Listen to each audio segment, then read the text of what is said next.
What's up, everybody?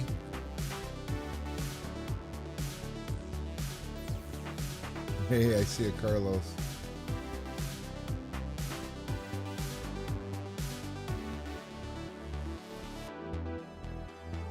What's up, Ricky? Can you hear me? Hey, I can hear you. Do you want me to They turn can my hear phone you too. sideways? Yeah, Oh, that's can you? probably that might be better in the long run.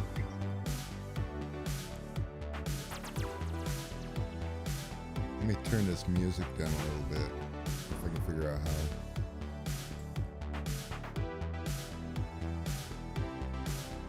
Yeah, I was so excited when I got two screens. Where's the music coming from? There it's good.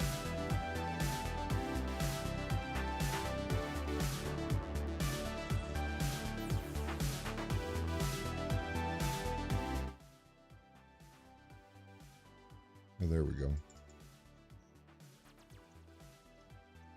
Yeah, normally I'm sitting here by myself and I give it a 5-minute timer to let, populate a little bit. And Yeah. Oh. I suppose nobody would be mad if let's see, we're up to 24 already. Sometimes I top out at 24, so heck. They're all excited to see you, man. Let's see here. I don't know, man. I might have to go this way, if that's all right. Or Let's see what that does if we switch you. just That works. okay, there we go. I mean, if I go like that, it's not as good, but yeah, there you go. Right in. Cool. And I can switch over to this, and we can just pass on the whole timer thing. Why not? Let's do it. What you got there? This is my backpack. The shop backpack right here, Texas Tent Masters. Oh. Yeah, this is I've been meaning to get something like this to start taking on some of the flat glass consults. Oh yeah, at least for while sure. at least while that's still part of my job, trying to find a replacement for this, so I no longer have to go do them. Makes sense. Uh-oh. There we go. Uh-oh. And we're back. We need to get you a desktop tripod. Yeah, there you go. All right, so I guess today we're going to talk a little bit about the Tinter Battles, huh? And my thought, oh, did you get quiet? Are you muted? Uh-oh, can't hear you. Oh, there you go. All right, something going on here. Hold on, there's no sound. There's no sound on this. You know what happened? Oh, you can't hear me no more?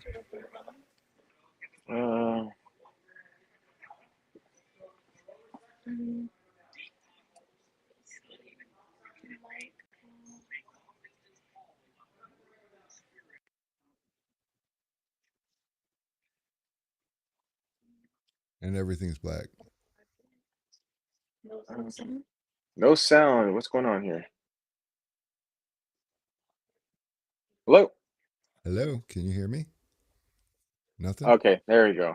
Okay, we got it. Yeah, it's weird. It's because I got a call and anyways, all right, cool. So where are we at? Oh, I see you got the Tinter Battles. Yeah, I got the battle keg out there. Because That looks sick, man. I really like the way that came out. Yeah, me too. We got a lot of keg surprises this year. But yeah, this is definitely one of my favorites. Carrie outdid herself with this. Yeah, she always does. So what do you got there? Like what's this one? Yeah, that thing looks sick, man. I like how you did that design with the red and black. Well, I didn't do it.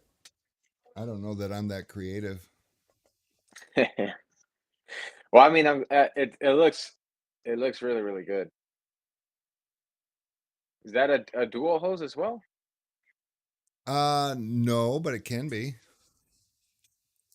I've been debating on the red or the gray hose, because like gray matches the logo, which also is a smaller part. I threw the red hose on there because it's red, and so I'm not Yeah, the red hose. positive, but Yeah, I mean the red hose definitely stands out, especially like if you're gonna have it on floors. I mean, it's a color that pops. Mhm. So Yeah, for sure. I think it looks good. And let's see. So what's the latest and So greatest over we at Sun Distributing? Are we on? We're good. well, we're I think so. Yeah, we're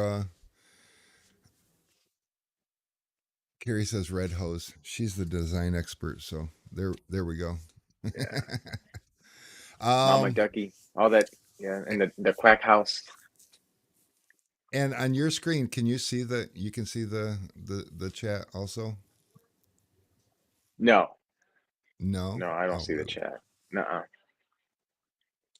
Okay, I No, think I there's no can chat I on my can end unless privately chat. No. Oh, there we go. Red hose. Okay, cool. Now I see Haas, Carrie, Alexander, Cheyenne. Got everybody here in the house. So, Haas says I'll have to come back to this. I guess he's got things to do. Alex says he's not the latest, but he's the greatest. Yeah, over here at Sun Distributing, we're just I mean gearing up. Things are going crazy just because we're pre income tax time. People are starting to kick it up, so our orders are getting bigger, and then we'll have days that like almost nothing happens, and we're like, uh, what happened? yeah. Is that it? So what do you have? You have a tint shop and a tool company, or is it just a tool company? No, we have a tent shop over across town. I don't I don't participate in the tent shop so much anymore. The wife runs the Mary runs the tent shop. Brittany's over there with her now helping, and then Mary's son Charles does the tinning over there. And the only thing I have anything to do with it, we don't have a flat glass guy right now. So Mary will go out and bid the jobs, and when she sells the job, she makes me work on the weekends and go do flat glass, which How often do you do I, the flat glass part of it? well, if I don't cry and complain just about every weekend, but when I start crying and complaining, which I did recently, then she gives me a couple of weeks off. So she'll just kind of back off. She honestly, if we could find somebody local that we could just use that was of quality, then that's the other thing. You got a standard, and it's not just a standard of the ability to tint, but we're walking into people's houses, 100,000 or 100,000, Right. um, hundreds of thousands of dollar houses up to millions of dollar houses, and these people expect a certain level of professionalism, and in our industry, that's secondary. It seems, to an installer's ability. So when you send somebody into a when you send somebody into the customer's house, you just want them to be able to represent your company, 100%, and that's hard to find. So, so whenever you look for installers, are you looking for experienced guys, or do you look for the person with the right qualities and you're going to develop them? I mean, what's your process for hiring like that? Right now, I'm kind of hoping to find somebody that's got the abilities because I don't. I kind of cut myself short on time for training, although it might boil down to that. A lot of times we've had the best of luck training somebody and having them, if you train them and then as soon as they're worth something, you pay them what they're worth. I think that seems to be the key. A lot of people train somebody and they want to get their money back out of the training, and so Right. they'll not pay them the extra money trying to recoup what they've lost in training. And tenors by nature, if somebody turns out to be a tenor by nature, they want to be paid their worth while they're worth it. So if a guy's out there able to handle stuff and you still want to give them $15 an hour, so you can recoup some of your money, a lot of times they'll jump ship and either go out on their own or go someplace as an experienced tenor and make the kind of money they are worth. So training a tenor is an investment. You know, it's not. Yeah. It's certainly. Not, it's not something that you can say. All right, I'm gonna put my money into you while I train you, and then I'm gonna get my money back out of you, because I've never seen that work. You know, typically when a tenors work, especially with Facebook and the way people talk about how much you can make as a tenor, you know, this guy's not going to stick around here for very long if he's capable of tinning for $15 an hour, you know, so. Hmm. But Where then do you you think got the that's going to problem lead with, in the future? well, it just depends. Like, I mean, I guess what I'm asking is like the shops that do have employees that do or that maybe retain them. I mean, I guess it's rare for for some employees to stick around for long term, huh?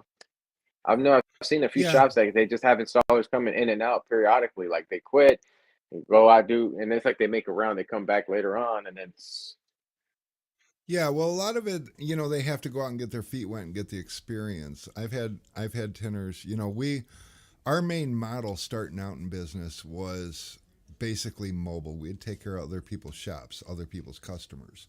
So it was really important that we go in there and present ourselves as an employee of whatever shop we were in, so that the customer thought, because, you know, I mean, honestly, you've got detail shops, and they want to get into window tint because their customers want window tint, but the problem is they can't sell enough window tint to pay a tinner what their wage is.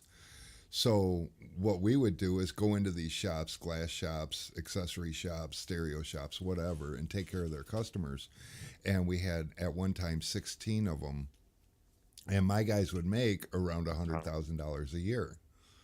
But not one of these shops could afford to pay a tenor $100,000 a year. You know, I've been doing this for, I don't know, over 30 years, and one thing that I learned about this is a career, and it deserves career pay. A lot of guys, they'll work for other shops that, you know, like in 2011, I was fortunate enough during that recession to lose my job because I wouldn't take a $300 a week pay cut. I was getting $900 a week salary, and I mhm, knew I was worth more. The only thing keeping me from going out on my own was the fear of failure. And then one day he came in and told me that he either needed to let me go, or I would take a $300 a week pay cut. And I just couldn't do that because my budget, my lifestyle was wrapped around $900 a week. And what was I? Do I give up my car? Do I give up my house? I mean, what am I supposed to give up to continue in life? And so I wished him luck, and right, I did it on my own. And I realized how much money was available. And my thought was, pay the guys what they're worth, you know? And I didn't make a ton of money off of any one tenor, but you know, we had at 1.5 tenors, and if I made 10% off of each tenor, you know, because our model, we had to also give the shops we walked into a decent handshake. So we'd go in, and we started out at 60/40. We quickly brought that up to 75/25 so that there was more money for our company. But then, you know, another thing that's concerning is sometimes tenors think that there's better opportunities. They don't want to work for somebody that's going to make a dime off of them. And most of them, the reality is they just don't understand what is involved in keeping a business successful and running in high volume. You know, we were doing yeah, 6,000 cars a year, and we got rid of wow, 15 of those accounts and let all the tenors go as they wanted to. I mean, the last tenor I had was Matt Blackmer, and no way, he didn't tint he stuff, didn't want to. Yeah, he I had him for 5 years, and during that 5 years, he just couldn't make videos. But his passion is to make videos. He wasn't wanting to go out. He understood the business and the headache behind running a business and being successful. But it finally came down to the fact that he wanted to make videos. He wanted to create a studio environment, and we couldn't offer that with our model. So we let him go and supported him every way that we could, and we've done that with every tenor that has wanted to leave us, you know. And my thought yeah, is anything that I can give to a tenor that's going to leave me, I'm building on our industry. It's not all about my pockets or what I have to offer. Right now, our tint shop has one outside account left because they're wonderful people and we don't ever want to leave them. In fact, we shut our tint shop down on Fridays to go take care of them. They fill one day a week and they fill it every week, minus a couple of weeks during the winter time because we're in Michigan. So, I mean, it gets cold here and snow and all that fun stuff. But yeah, so we work 5 days a week in our shop and one day a week in another shop. We have one tinner and that's it, and our tinner still makes over $100,000 a year. So that's just how I think a tint shop needs to look at their tinners is like, what does it take for this guy to live what does it take for this guy to live the lifestyle that I want to live? And if I can make that happen, I should. Right. Right. And then they stay. Experiencing Or it. Yeah. Yeah. I think. Is this connecting? I hear you. Okay. Why is this? I don't know. This is acting a little weird. But anyways, unless you're doing something with your sound, I thought I was hearing like your sound all of a sudden kind of went quiet a little bit. Oh, it does. I got a noise blocker because my heat vent's right above my desk, and without it, when the heat kicks on, it just takes over. So I got this noise blocker that just kind of, when I stop talking, it stops listening. I can, like, for instance, no noise. Yeah, I'm not really hearing that. Man, you've got a pretty cool setup. So, I didn't know that you had shows until it popped up in somewhere in the one of the Facebook groups, and then I saw that Uh-huh. you put on shows, and then when I went into it, I see that you have a whole green screen, and the sound quality is pretty good. And I'm like, why didn't I know that this even? I didn't know that you had been doing it for a long time. I just barely I'm not found good out at about it. I'm really not that good at putting myself out there. I'm one of those, I mean, I spent what 22 years working for somebody in the back. I'm not that guy that's out front and trying to get famous. And I mean, in 2011 when I lost my job and I went to work for myself, that was the Yeah, first time that I really had to put myself out front, and now with Sun Distributing, I mean, it really is necessary, but I'm not, it's not me. It's not who I am. I'm not, in a group of people when we're hanging out talking, yeah, I can butt in and insert myself, but going out and finding people is a little more difficult for me. So what do you yeah. mean, like posting yourself out there and like raising? Um, I guess just distributing your brand Yeah, awareness. just yeah. Sounds like So you need someone like sounds like you need someone like the Texas Squeegee to come in and tintify your brand a little bit. a little Tintify bit, the yeah. show. That's yeah, I just hope that, I mean, Yeah, people talk about me now. There's my goal, my whole reason for doing this is to share my knowledge and my experience with the new guys that are just coming in and just coming up, because what I see yeah, is a lot of people's biggest concern is getting a vehicle tinted and getting paid for it.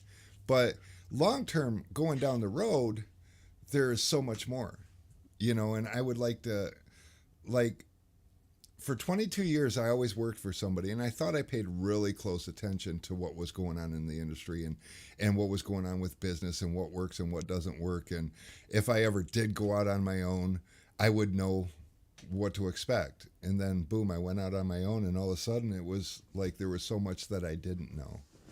And yeah. so I would definitely like to, share the experience with that. Plus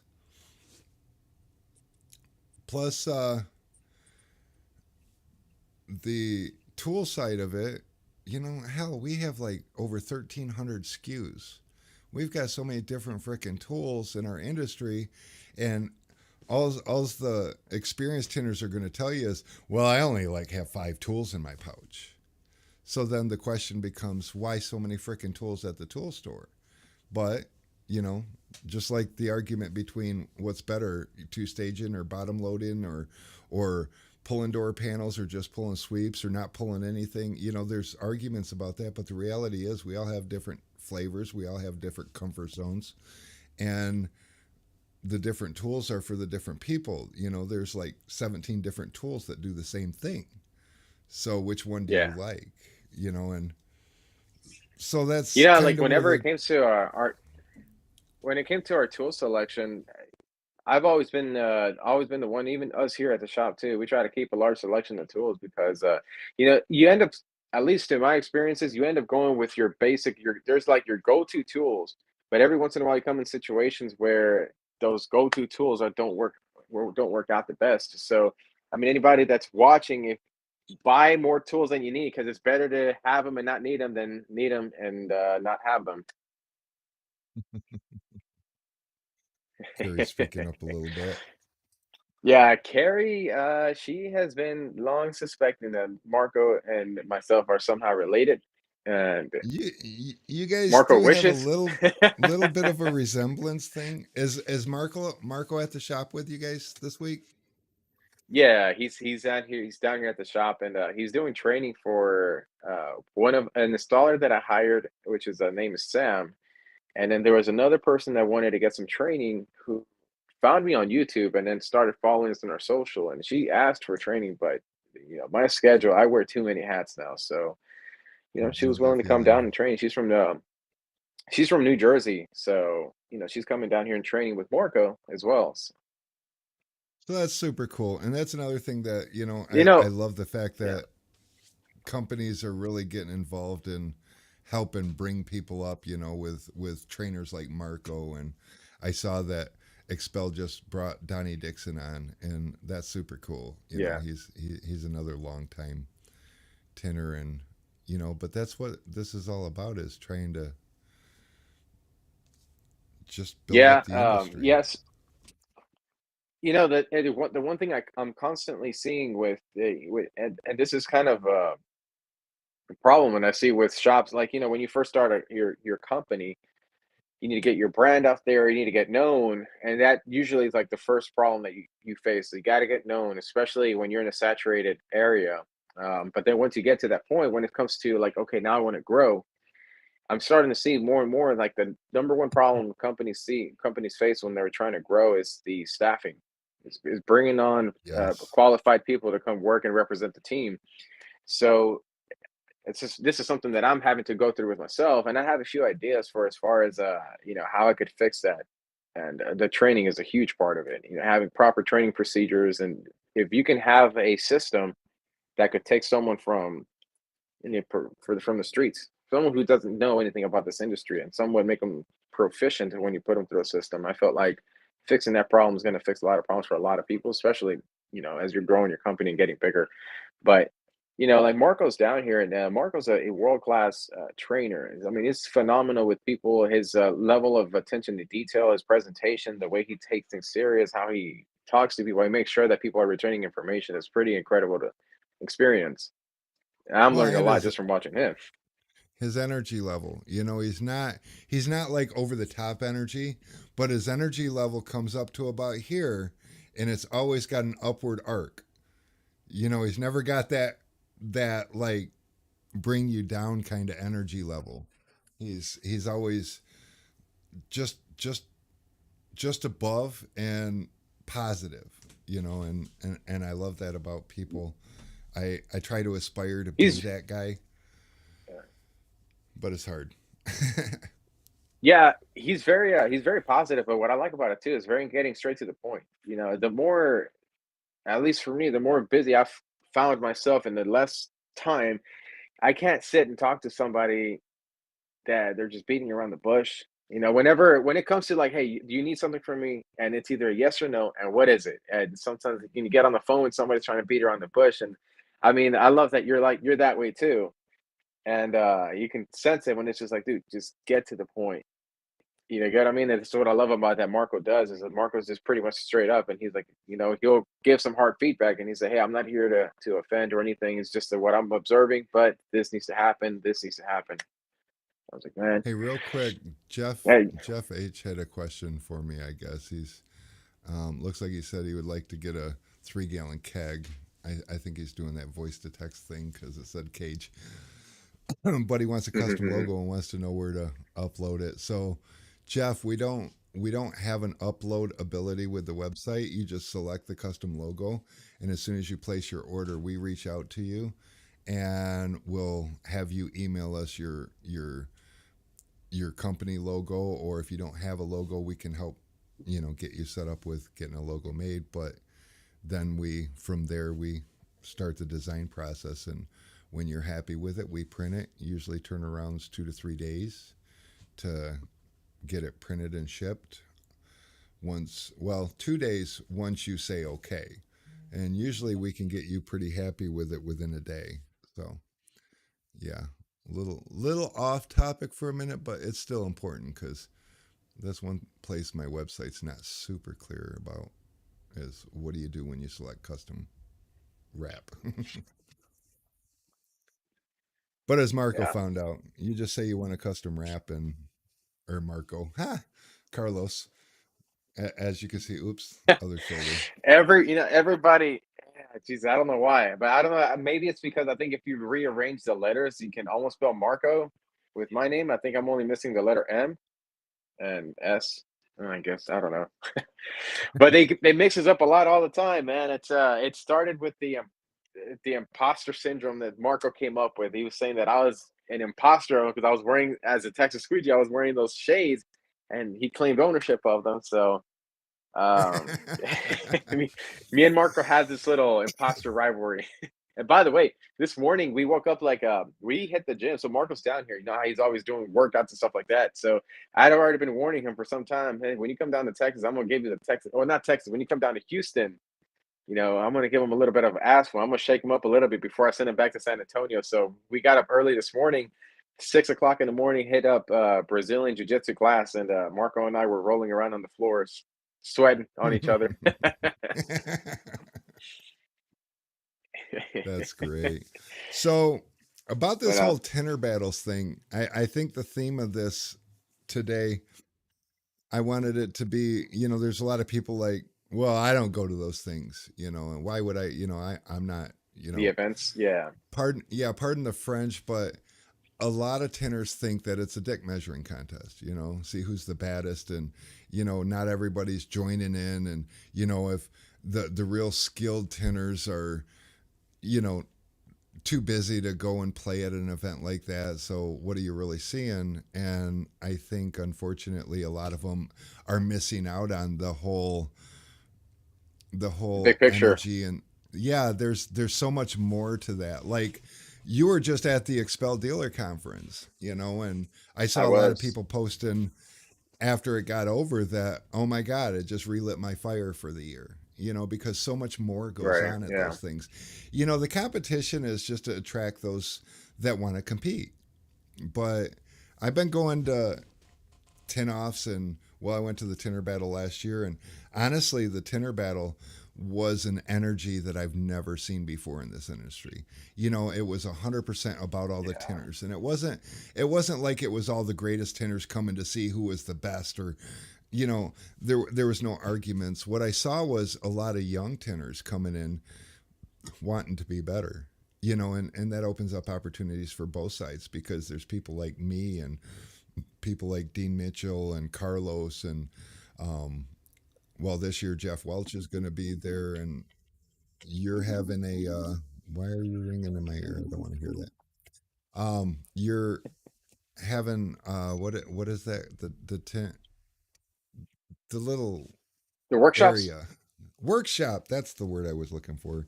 Yeah, I get yeah. It's senior it's brain gonna be tint sometimes. and PPF. It's going to be the workshops. And this year, and so last year, the way we had the window tinting workshop, it was more of a kids tinter workshop. But whenever I was paying attention to it and going back and kind of looking over through the content that came out of it, I noticed that it wasn't just kids that were interested in the window tinting workshop. There was a few spouses, I think, that were have never tried it, but I guess in the right environment, they felt welcome to try doing window film. And there was a few kids that were there, a few teenagers, and when I was looking at that, I was watching it, and so I think for this coming year, it's not just gonna be a kids workshop, it's an overall everything. Like, it's just a window tinting workshop all the way from the kids to, advanced training. And, Marco is gonna be having some type of, advanced, like an advanced segment in the workshops. He's gonna wanna be training other people on filing. And he jokingly does say that he's offering his training services to any of the teams that are gonna compete against him, the next day, just to give him a little chance at beating her. Just to, But yeah. Well, what yeah, one but thing that I yeah, oh go ahead. Butted heads. Oops. One thing that I noticed last year was because we had the charity thing. I don't like the word charity, but we had the event on Sunday for Donnie Dixon to raise the money. And so all these yeah, tenors, what I saw is a lot of them struggling with a little bit like this or that, where it was like looking from a different perspective. It was like, oh, I could help you, and there's a lot of us that could. And that's the cool thing about the workshop. So now, and the competition is by far. I mean, we had guys tinting and shotgun and beers, and then we had other guys. I was running around heckling people and you know playing that customer. Does it go on the outside? Oh, you missed a spot right there. You need yeah, to squeegee that out. I was just messing with people, and but that's cool. It's like it like at the dealer conference. I saw Dean Mitchell did a couple of lives during the competitions, and a couple of, well, I think you yeah, did, and Mitchell Goldman, and it's so quiet and everything's so serious, and it's like that's the thing I loved about the Tinter Battles is it was a lot of hoopla during the yeah, competition. It was loud, the energy level. I left there just feeling like, oh my god, I could do a whole week of this shit, and it yeah. was cool. And It was an incredible experience. this year's going to be what, about 3 times the size, I looked. at It's least in probably looking more like numbers. before, about 4 times. At least in the live attendance numbers, the online reach for entertainment has exploded, especially in the last month. And part of it has been, well, on one hand, was the the way that the to qualify competitors was done. It created so much noise, so it drew much more awareness to the event. And Uh-huh. then I have the Tintertainment Network, and that's the page, and then I have the group, and they're two different entities. The group is where the people interact with each other. The page is where I post original content, and I run ads on that content to raise awareness for the whole Tintertainment platform. But that I've had two videos that I put on there within the last month, and they both went viral. And we've like the reach of the entertainment platform and like increased 70,000% in the last month. It's beyond like it was crazy. And it's, you know what it is? I don't know if you caught the video that I did. There's a video that I did where I was it was and I was it was a BS video. I was doing a tutorial on how to tint your car door like the TikTok videos. And so it was a total fail when I rolled it down, like the window did not go down.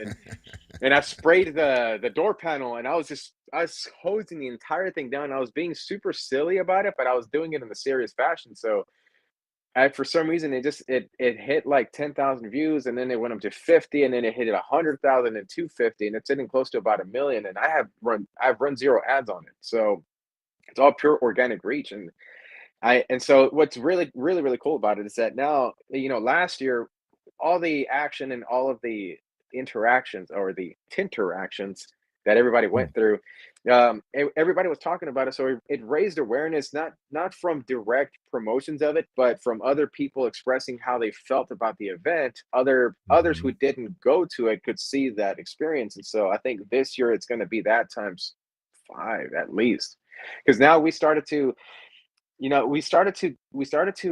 have a South American audience.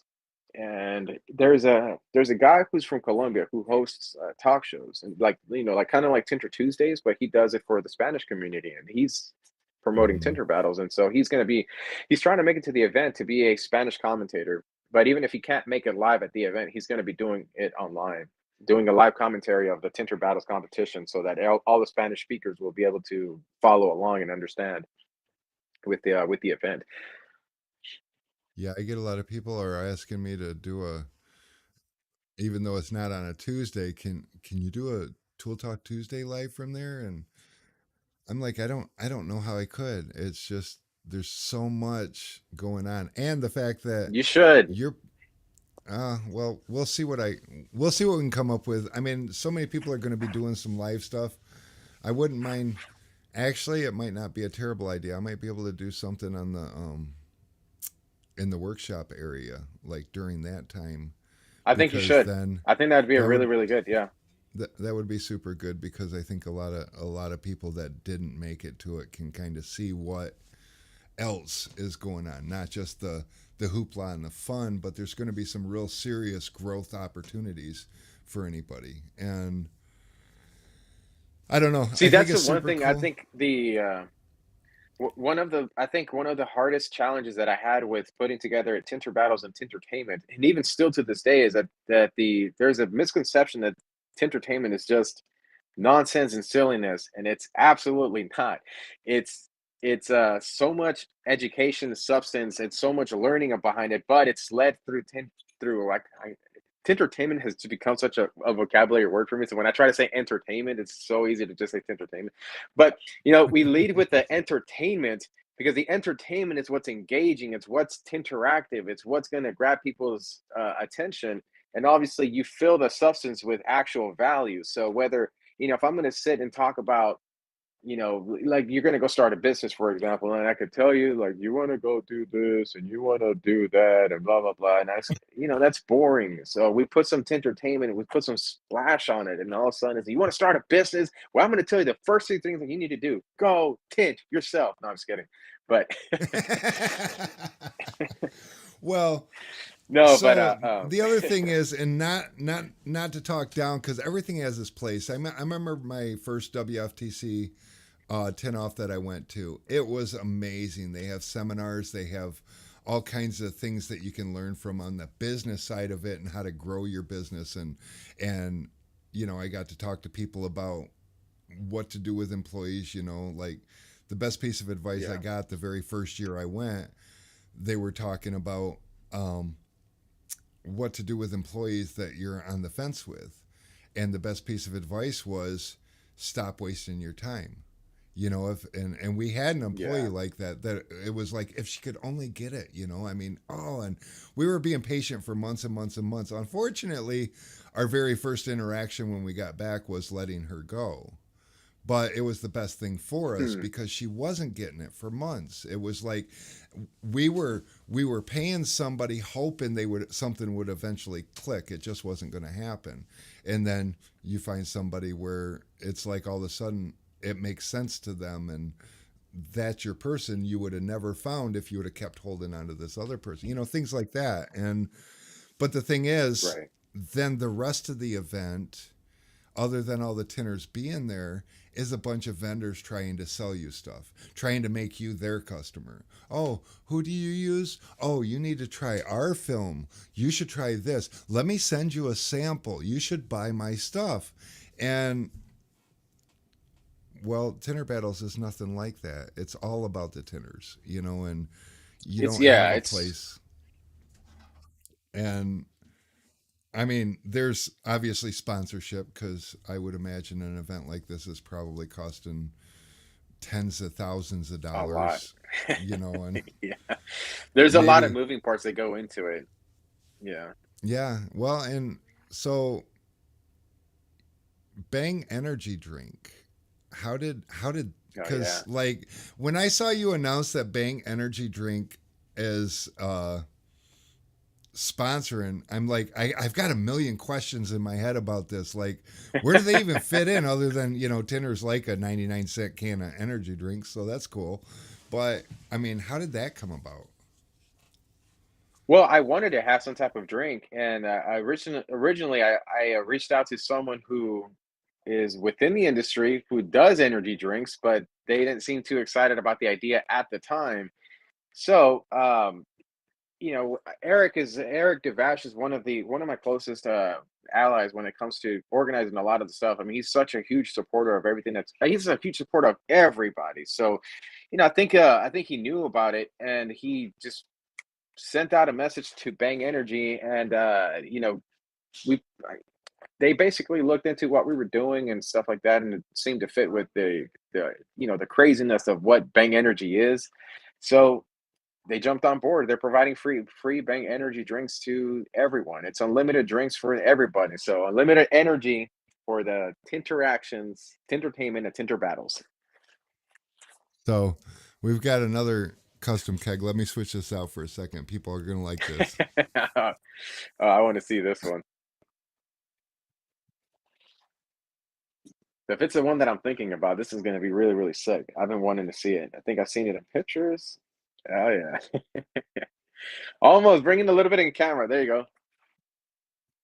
Probably switching over the camera just a tad bit. There you go. Dude, that looks freaking awesome.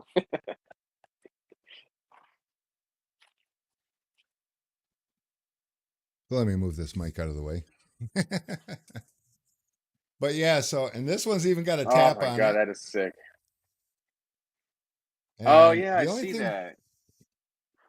this is 640 ounces of purple haze. Wow. So that's a big, one of the guys that works here, he's involved in this fellowship that they all like Bang Energy drink. So he took a picture of this and shared it in his group with him holding it. And they're like, "Oh, our next meeting, you got to bring that, dude." And it's like, no. That's gonna be such an attraction. I'll tell you what, the type of the content that I want to get with that thing, I'm looking forward to it because that thing is gonna be such an attraction, and I think honestly, it's gonna be one of the goals that I have for especially for Bang Energy is to really just stand out and really stand out to get them involved in some type of way that is just so memorable and unique that they'll want to who knows, maybe it's going to lead somewhere, but the best thing is if you're memorable and it brings value to them and they saw the action, hey, next time we reach out to them, they're not going to be who's this, it's like, oh no, yeah, for sure, let's do something. Yeah, for sure. And I think I solved their problem because I want to do a sprayer and I want to do the tap. And obviously, we're running two totally different pressures to do both. Oh, I see. Yeah, yeah, But, then we got True Spray Systems guy out there. And I think I'm going to reach out to him and let yeah, him know that, hey, we need we're going to need one of those pump setups for the other side of the Bang Energy can so that we can spray shit and still serve. It'll be great. yeah. We won't be adding soap to it, right? So how many of those are do you have, those Bang Energy kegs? Well, I just Is made it the just the one? one. I mean, I can do as many as I want, but I can't profit off of them because I don't own any rights to that, and Right, I yeah. haven't reached out. I just basically did it, and one of those rather than permission will ask forgiveness if. But the last thing I want to do is Yeah, make any profit off of it because it's harder. It's a lot harder if I'm out there making money off of it to get forgiven from another company. And right. besides that, it seems that they like the whole cause. So Oh, that's gonna be such a crazy attraction about it. It's it's gonna be what some would be there's cool some is to do. sticky people walking around. Yeah. It would be cool to do one of each flavor. I mean, are you having like all the flavors there at the? I mean, or is it Yeah, they're gonna be bringing multiple flavors, pretty much of all kinds. You know what we should do? because? You know what we should do is we should have a group, like a poll on a group. It's like have people list their like maybe their top 5 or even top 10 favorite energy drinks, and then we Mm-hmm. make some based on those. That'd be pretty cool. Adam says window tenors from all over the nation under one roof, doped up on Bang Energy. Lord help us. Yeah, it's going to be Not only sweet. that, And just imagining like the competition the next day. Like the vision for the vision for Tintertainment and really the Tinter Battles events is, it was more, obviously it was unity, but it was about impacting and influencing the future. So, the Hmm. reason why it was important for me to make character like superstars out of people is that if we, in my mindset was the new generations getting into this industry are going to do their research and they're going to be watching the people that put out the content. And if you want to positively impact the industry, you want to put, or at least you want to have people that are worthy of that spotlight to be seen as a Right. leader so that the new generation can take up after those guys. And so, the Tinter Battles competition, it's not about the competition. That once the bell rings, it's a legitimate competition. Like, it's judged, the best job is going to win that competition, but it's not about winning it. It's about the influence and the impact. The one thing I was so Johnny Blades went to compete at XDC, and it was interesting because even though there was a lot of people there, but he was one of the most known tinters in the whole competition. And it's what I was telling him. I was like, "Hey, look, you weren't, maybe you were not the best tinter, or maybe you didn't place the top spot, but most people knew you, and that's the most people look up to you, and they see you as that leader. That's the true value I feel like in someone's life, is at the end of your life is what you did with it and how you impacted people. And so that's the purpose, that's the vision for a Tinter Battles, is creating an environment and atmosphere where leaders are seen as leaders, where superstars, I mean, where stars turn into superstars, and kids that are getting into this or having their first experience in the window film industry sees this and say, wow, there's a type of energy and a type of love, or even veterans that have been doing this for a super long time that never participated in any of these things to see, wow, I didn't know this existed. Because I grew up, I picked up this trade with other tinters, and they they have zero connection to anything online.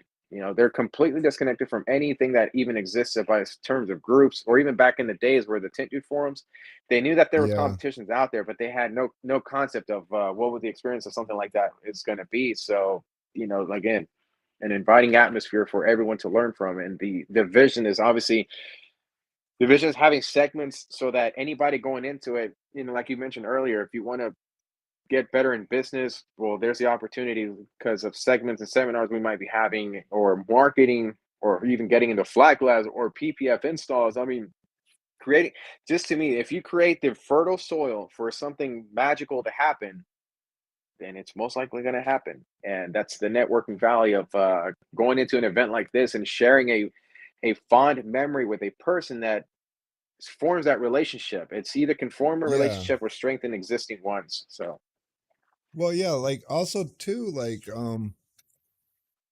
the elbows that you get to rub when rub elbows with different people. My very first one, and I didn't honestly. I was of the mindset that I had no reason to go to one of those things. I had known about them and whatever for a while, and I just thought it was stupid. One, take a week off of work to go do what, and oh, there's a chance at $10,000. Cool. Only one person wins that $10,000 out of how many? Yeah, whatever. It's not worth my time. And then, we've got we got up to like 6,000 cars a year, and Haneda was kind enough to make us a distributor of their window films. So now it's like all of a sudden I'm going to be a distributor. Now I felt like I had a reason to go there. Again, back to the all about the vendors, and but when I went there, I was able to see things. In my very first year there, I bumped into Jeremy Shapiro, which is very successful in many things that he does. And at that time, he was very regular on Facebook too, and making videos and talking. And I just had so many questions for him, and he really helped a lot with a couple of questions. And then there was couple of years later, I bumped into Jeremiah Binko, and he's like a rap god. And I had some questions because I've done my share of rap, but I've always done commercial rap, which is a whole different ballgame than color change, But he's like a color change god, so yeah, I had questions for him and hung out with him for a while, and just the whole experience is like, oh my god! And I've been missing this. I've been in this business now Well, I've been in this business since I was 16. I'm 50, almost 51. So a lot of Yeah, years. I've been tinting windows for yeah, 33 years now, and like I had no idea, up until just a few years ago that this was actually a good thing. yeah, yeah. I mean, before Tinter Battles, the only event I had ever gone to was literally a couple of days before at WFCT. So I had Oh, no wow. concept of what a window tinting event was. And so when I went to that one was it was fun, but it was fun because of the people that were there. And the people are what make it fun. And ultimately, that's what the show is about. It's about the people, not the sponsors. Sponsors are important to it, yes, and they make it possible. But without the tenors, without the people, without them having a great time, nobody comes back. And without the people coming back, it's not worth anything to sponsors. And so, that's the one thing I will always keep track and never lose sight of that when it comes to the Tinter battles is that it's about the experience of the individual person. It's kind of like whenever it comes to when you have a tent shop, you can't sustain your attention very long if every person that comes through your doors is having a bad experience. Eventually, you're Right, not going to right. have anyone coming in your doors. And so, with something like this, I treat it very much with in a very serious manner and with setting stuff up and structuring it in a way where someone can get value out of it and come out on the other side of that event ultimately changing somebody's life or the trajectory of their life because they met someone or they saw something or they got to know this something happened within those 2 days or within the duration of that event that it just changed their lives. That's Yeah. it's like the kids is one thing that I had. One of the most meaningful feedbacks that I got from Tinter Battles, the first one, was that I was having a lot of spouses that would come up to me and they would tell me is that they had their husbands or their other spouse that had been doing this for such a long time, but they never took any interest in getting involved in basically their work or something that's more social on their work side until it came to Tinter Battles. And when they came to the Tinter Battles, they want to come back to next year. They want to be a part of next year. And that to me was really, really meaningful because ultimately, the Tintertainment platform is not just for tinters, it's really for the world. But Tintertainment is just how we lead with how we introduce people to our industry is there's entertainment in it, Tintertainment. Yeah. But it it meant a lot that it was meaningful to not only kids but to also people that had never taken interest but had been around for a while. Well, yeah, most spouses they don't.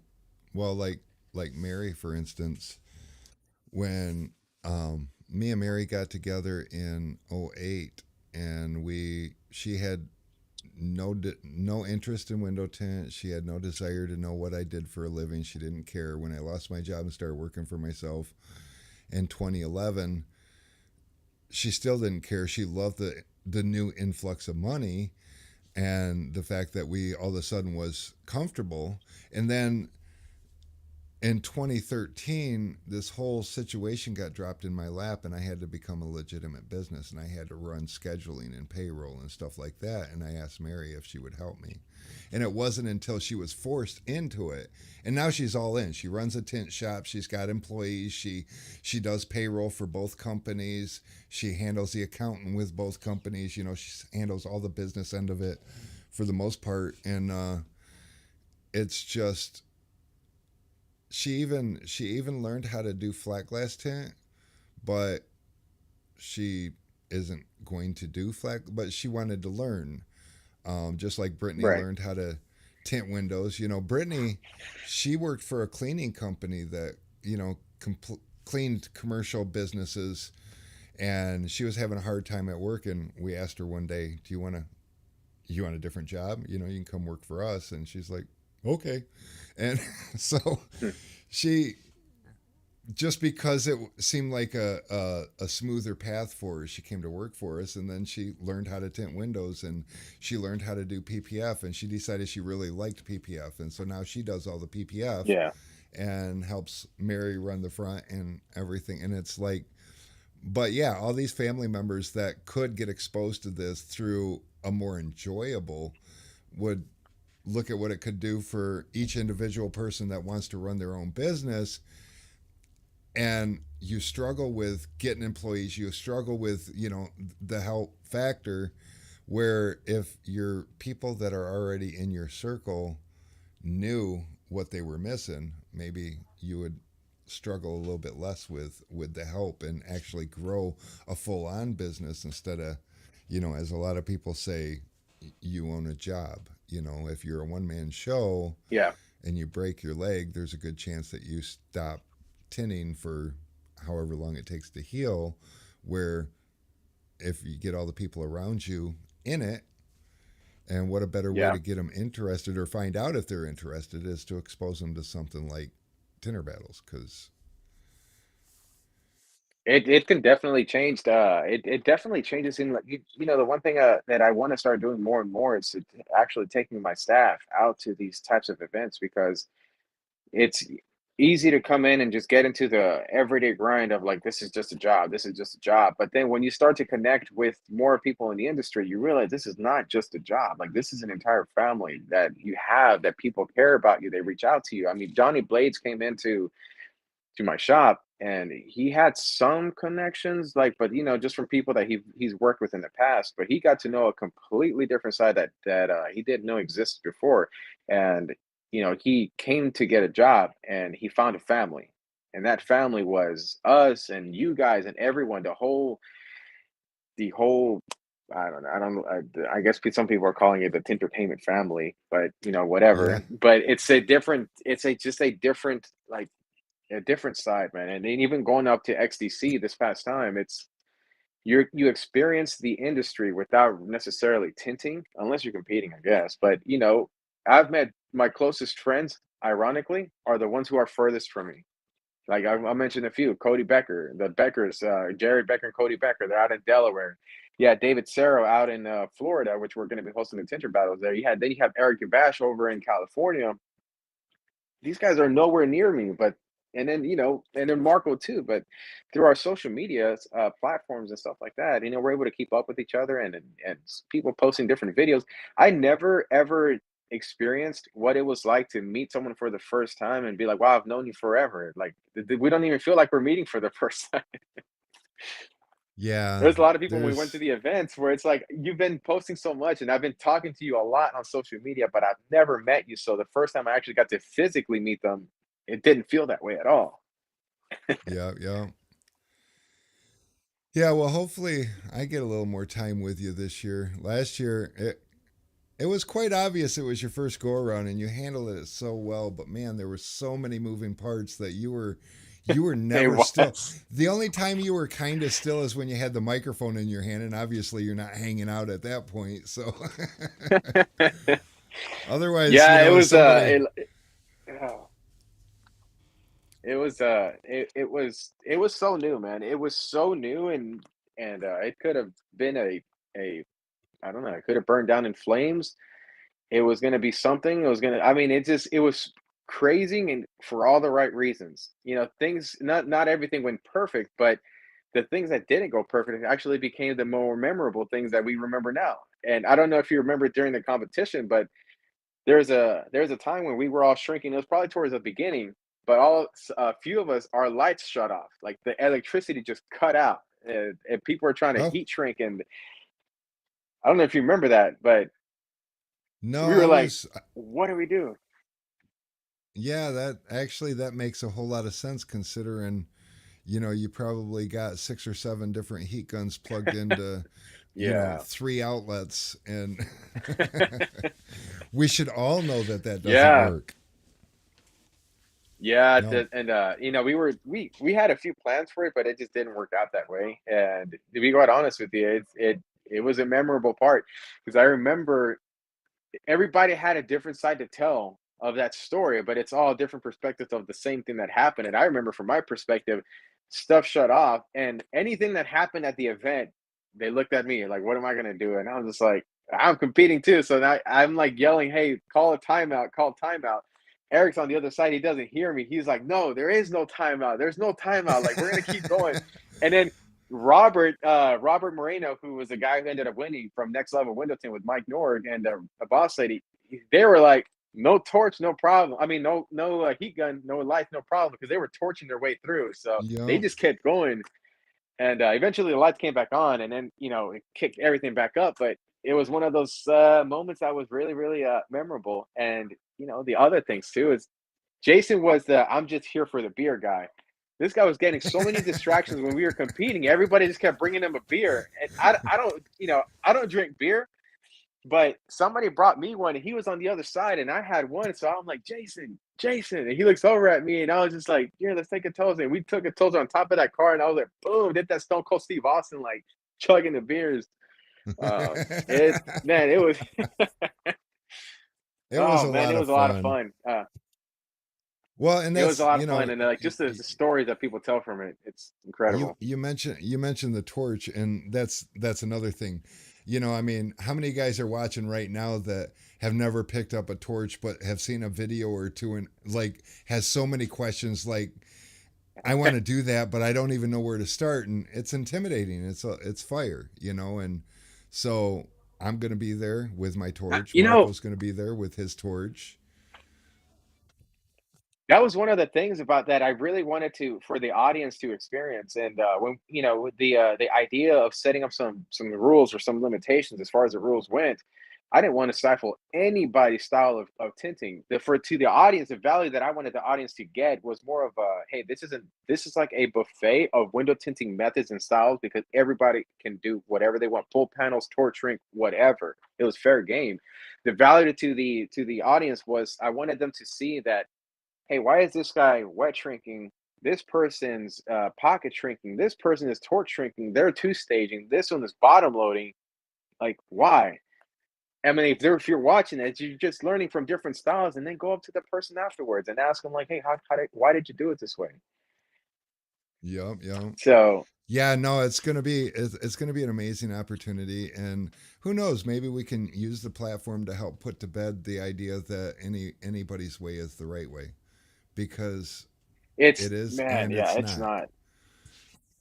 It's Trust not me. like I mean, I it's some things.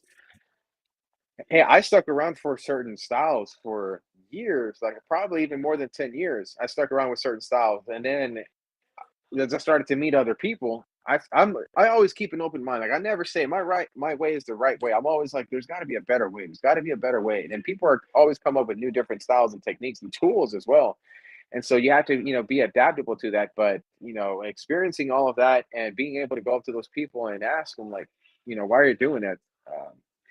So these guys are out there having crazy. I don't know if you could hear them. Johnny Blades wants to know if you're going to be able to use a plotter. That's a $1 million question. So these guys, there's a few Bring guys your that want to plotter. use plotters. There is a plotter there, and to be honest with you, I don't have a good reason to do it or to not do it. So, yeah, I don't know. So I don't know. I They think they wanted, but the only problem with the plotter concept is the fact that it really has to be during the timed event, and if you got more than one person that wants to use the one plotter, that's going to create a little yeah, bit of a bottleneck. My thought would yeah. be So that's a good point. you want to use a plotter, bring your plotter. We'll make sure you have internet connection. You can cut your patterns there. If you've got a plotter in software, knock yourself out. Now, if the question was, is there going to be a plotter there and can we learn about plotters? Absolutely. Yeah, Why yeah, not? for sure. I mean, Yep, that's perfect. But for the competition, you got nine competitors, so you need to have up 18, to 18, well, 18, nine cars. nine teams. Yeah, 9 teams. Race to the So plotter battles. yeah, I mean, it's like, so is that going to be the in ring experience to see who, like the, what do they call that in the wrestling when, Royal Rumble. oh, yeah, like a Royal Rumble where you just got to throw people out of your way. You got to get to the plotter first. First one to the plotter is, and the fight keeps going on I tell behind you you while what. you're cutting your patterns. Hey, I said Johnny's the one. By the way, when I say people, I mean Johnny. He's the only one that's asked about it. And I think Crypto Pete, who used to be called Plot and Pete, but then he went through a character change. They're the only ones who ask about it. But I tell you what, Johnny, why don't we compromise and we have a film handler there for you? So it's technically not a plotter, but you're not technically fully rolling off the box. So Mr. Flat Glass Guy, third place at XTC. There you go. You can use a film handler if you want. Bring your platter, Johnny. Go ahead, bring your platter and your laptop. Don't forget the computer because Oh, they Stinky don't run Pete. themselves. I'll tell you, you know what, man? If there's ever a Tinter Battles or Tintertainment trivia, I know the guy who would win that little contest, and it's gonna be Jordan. Because this guy knows so many little details about the story of whole Tinter Battles. Like, it's so He funny. he he pays attention. Yeah. Yeah, I We finally got got to meet Vinny. him for the first time over at XDC, and he was taller, and I didn't, or maybe I was shorter than everybody thought. I don't know, but I always tell like, hey, you don't ask me my height, but if you ask me my height, I'll tell you what my ego height is. My ego height is 6'13", 6 foot 14 6'13". inches. No, but that's Texas Squeegee. I saw you got So a cartoon. Like, where did that come from? I never seen it before. yeah, Carrie made it. I just figured, it's like, all right, I'm coming up on 6 months doing this Tool Talk Tuesday every Tuesday, and I'm like, everybody else has got cartoons, so I'm gonna need something at least for the Tool Talk, and I don't know. Again, didn't make a fuss about it, but I do have it. I also got this neat Nice. little thing on here. I can, whoops, Whoa, I can cartoon whoa. myself, so there's that, and Wow, dude, that looks that's so funny. Oh my god, that look just thins out your eyebrows and then makes your like whitens your teeth or something. That's so funny. yeah, whitens the hell out of my teeth. I wished I could use that in real life. I'm like, boy, they Man, got the one teeth thing figured out. I'm really looking forward to is the entrances at the event. That's I think that was one of the cool things too. It's having everybody having some type of themed entrance and then, like, I mean, from an outsider perspective looking in, I just like the entire structure of that whole competition. That everybody was kind of individually, uniquely branded with their own cartoons, and everybody. The one thing, one day, and we were trying to do this for last year, is to put together a documentary, but that it just wasn't able to come together. But I still have all the content for it, and so one day I do want to put a documentary because the relationships that the teams have with each other is one of the greatest untold stories that nobody knows about. I mean, some few people know about each other, like we know when it came to Dean Mitchell, Dave Dellinger. Well, that particular relationship was special because at the time, I think that Dean was the one who brought Dave into Expel, and so then you have the team of Mike Norg, Robert, and Boss Lady, and Robert was a guy that Mike Norg relied on when he was starting to do window tint at a shop. Robert was the one who really taught him. And now it came full circle because we were having that competition in Mike's shop, and Mike did not want to compete unless he had Robert. And if Robert was not going to be a competitor, Mike wasn't going to be in it. And so then obviously you have Dave and Liz, and they've been doing it for a long time Yeah, together. Yeah, my relationship with Jason Tint do three, and Sean and Billy. Billy picked up window tint because he saw Sean Roche's videos, and now they're competing together. I mean, like there was the Beckers, Cody and Jared competing together as a yeah, team. There was a lot of meaning and real real solid relationships going into that competition, and still to this year. This year there's a lot of solid people going into it too with their own unique stories as to how they kind of got together. yeah. And I think another thing that this whole story about entertainment and the Tinter Battles and everything in the teams, what it what it can teach us, what we can get from it, is the fact that, well, just like Johnny, he didn't win first, but he was by far the most popular person there. Your presentation, who you are, what you put out, the content, everything is all a big part of the whole story.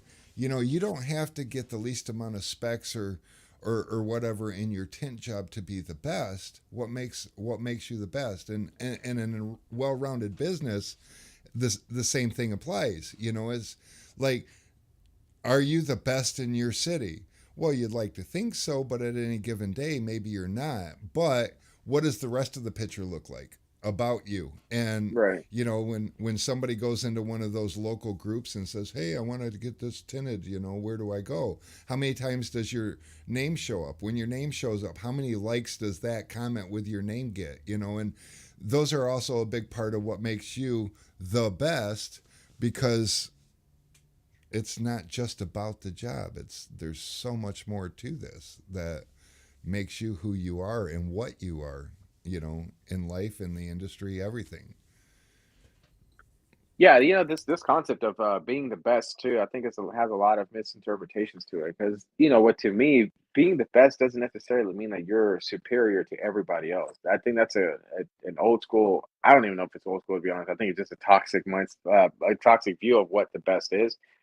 For But sure. to me, being the best is being the best version of yourself, and that's ultimately what it is. It's if you're the best version of yourself and it brings value to other people. I mean, you hear people talking like, "Oh, I love that guy. He's the best."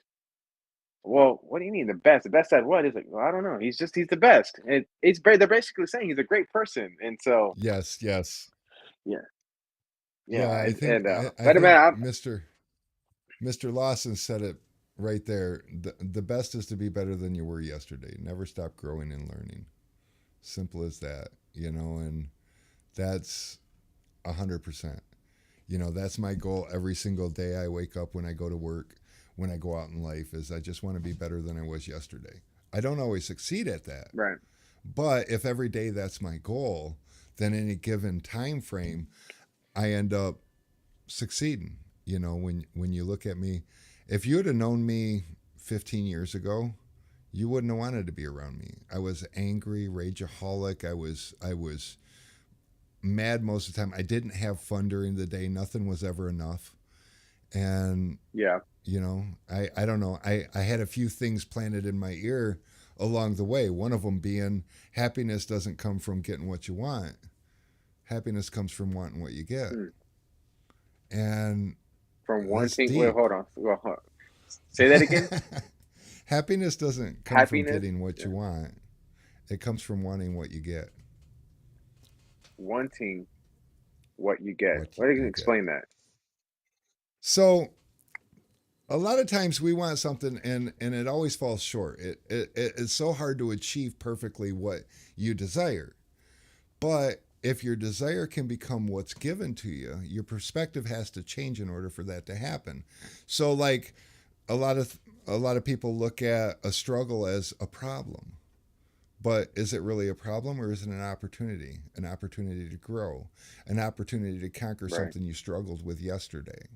And these kinds of things will help you to want what you get, no matter how challenging they are or how great they are.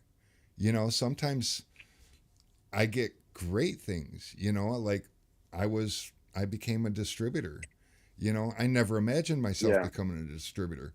I had no idea at that time I was Michigan's largest automotive window tint company. I was just a guy that was trying Yeah. to do better every day and managed to somehow or another do that. And I'm trying to. now I constantly get people telling me things that make my ego swell up, and I got to keep it in check, because I honestly treat every one of my customers and non-customers the way I want to be treated in the industry. As long as I've been in this industry, a lot of companies, they treat you like a number, and if your number's not big enough, they don't treat you well. Well, the guys who have smaller numbers, I feel like they need a little more attention. They need a little more lift up, because I want to build the industry. I don't want to build my pocketbooks or my bank account. If I do everything right, my bank account, my pocketbooks, everything all takes care of itself. I Yeah. don't need to, Yeah. I heard somewhere along the line, in the past, the man who chases the dollar will never catch it. And I Okay. see that so much, because one thing that I've learned over the years, as my income level has increased, so has my style of living. And if what I was searching for in income 10 years ago happens, which it has and it's past that, if that was my goal, I didn't catch it because at that time now I need more money because there's other things that I couldn't even think of back then. But like once upon a time, I couldn't afford to make a house payment and a car payment. It just wasn't fathomable for me. But then I was able to have a used kind of almost a beater car that was a small payment and a house payment, and that was something I always wanted. And if I chased that, but when I caught it, I wasn't happy because what I really want is a new car. In 2013, I got Yeah. 2 years after I lost my job, I Yeah. walked into a Nissan dealership and spent $80,000 on two brand new SUVs, and I had a I had a $200 a month car payment with a used beater that I bought from one of those B lots, and then I walked in and bought two new vehicles, and I managed to pay those off, and then just got to go when they got paid off. It was time to get two new vehicles again, and that's something that back then chasing my dollar. What's my goal? You know, I stopped chasing a dollar a long time ago, and then things present themselves to me, and I can do them, or I can't, but I'm not looking to do them. Well, except for Yeah, retire. I'm there's looking a to retire. That's a goal. you're right. Okay.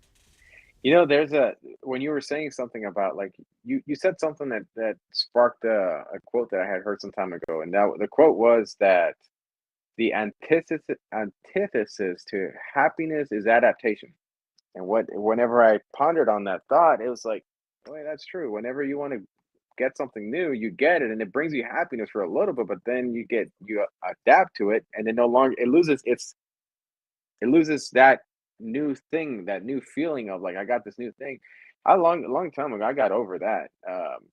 I don't fancy things, man. I fancy experiences more and the legacy more than anything. At least for me, Absolutely. my thinking is that you're not gonna die with anything that you're like you. As long as I feel like family's taken care of, you're taken care of, you got a roof over your head, and you're eating, and you're like I said, it's like your quality of life doesn't have to be. I need to have a mansion. I need to have you know all these exotic cars. Like that's all nice and stuff like that. But I think yeah, I long ago learned that that's not going to bring you true fulfillment. And the true fulfillment Mhm. comes from the experiences and the positive impact that you have on other people. So again, back to the antithesis to happiness is adaptation. Once I learned that, I started to realize to not chase things for the wrong reasons. Once I started doing that, I don't know. I feel like you detach from materialistic things. You start to keep in mind the bigger picture at hand, and just kind of let things work themselves out. The other thing, I think a lot of times, and I used to get worried about like back then when I used to have more of a scarcity mindset, and I used to worry more about like, well, I need to do something to make some type of money or whatever. I started to realize, and I think I picked this up from Jeff Francis from Coolview, but he was like, as long as you keep putting out value, it's going to keep coming back and opportunities are going to keep opening up for you. Just that's it. Treat people right, keep putting out value, and you'll always be fine. And Yeah, always yeah, build those around you. I think a super like a really meaningful way to success is to help others around you succeed too. If you, there was a quote that I have read from a book that said the fastest way to be, or well, I think it's either the best way or the fastest way to be a millionaire is you help other people be millionaires.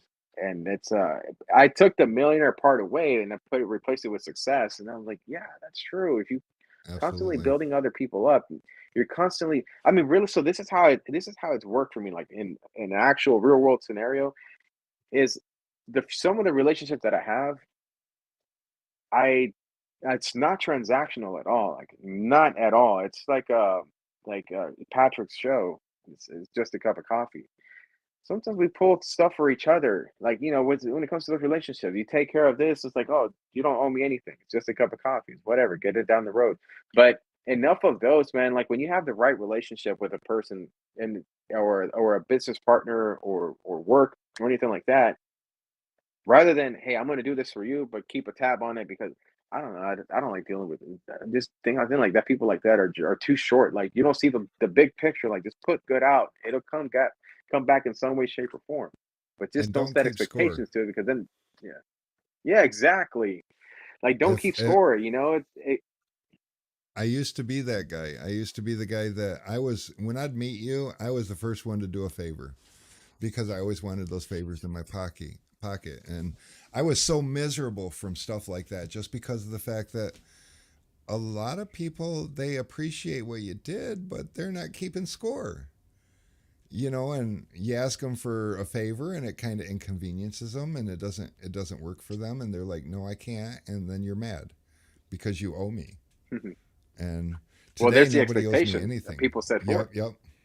Yeah. hmm Yeah, There's where an expectation that yeah. nowadays you can actually do things for people and forget about it, and you don't I personally I don't feel like I have to even be noticed for it.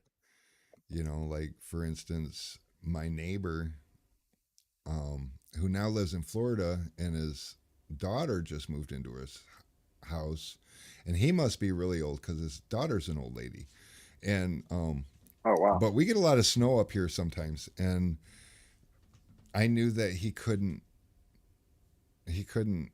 shovel his driveway. He didn't have what it took, and I got this nice snow blower, and so every time we got a decent amount of snow, I'd do my driveway and I'd do his driveway. And one day he comes running out and he's like, "Hey, you don't have to do that." I'm like, I know, and he tried to give me money, and I'm like, I ain't doing it for the money. No, just I'm doing it because I can. That's how I was raised, and for a lot of years I misconstrued that as doing it because now I have a one up and I never wanted anything from this guy. And a couple of snowstorms ago that we just had, I was over there. I noticed that there's a car parked in the driveway all the time, and I know he's down in Florida and I don't know who that is, but I caught a glimpse of an old lady walking in the house one day. And so I did my driveway and I went over and did his driveway.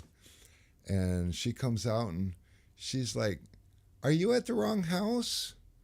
And I'm like, "No, I used to do this for George, and I noticed the lights on. I noticed somebody was here and figured I would just do it for you." And she says, "Oh, George is my dad." She's like, "Let me at least give you some money." And I chuckled. I'm like, "No, I'm not doing it for the money.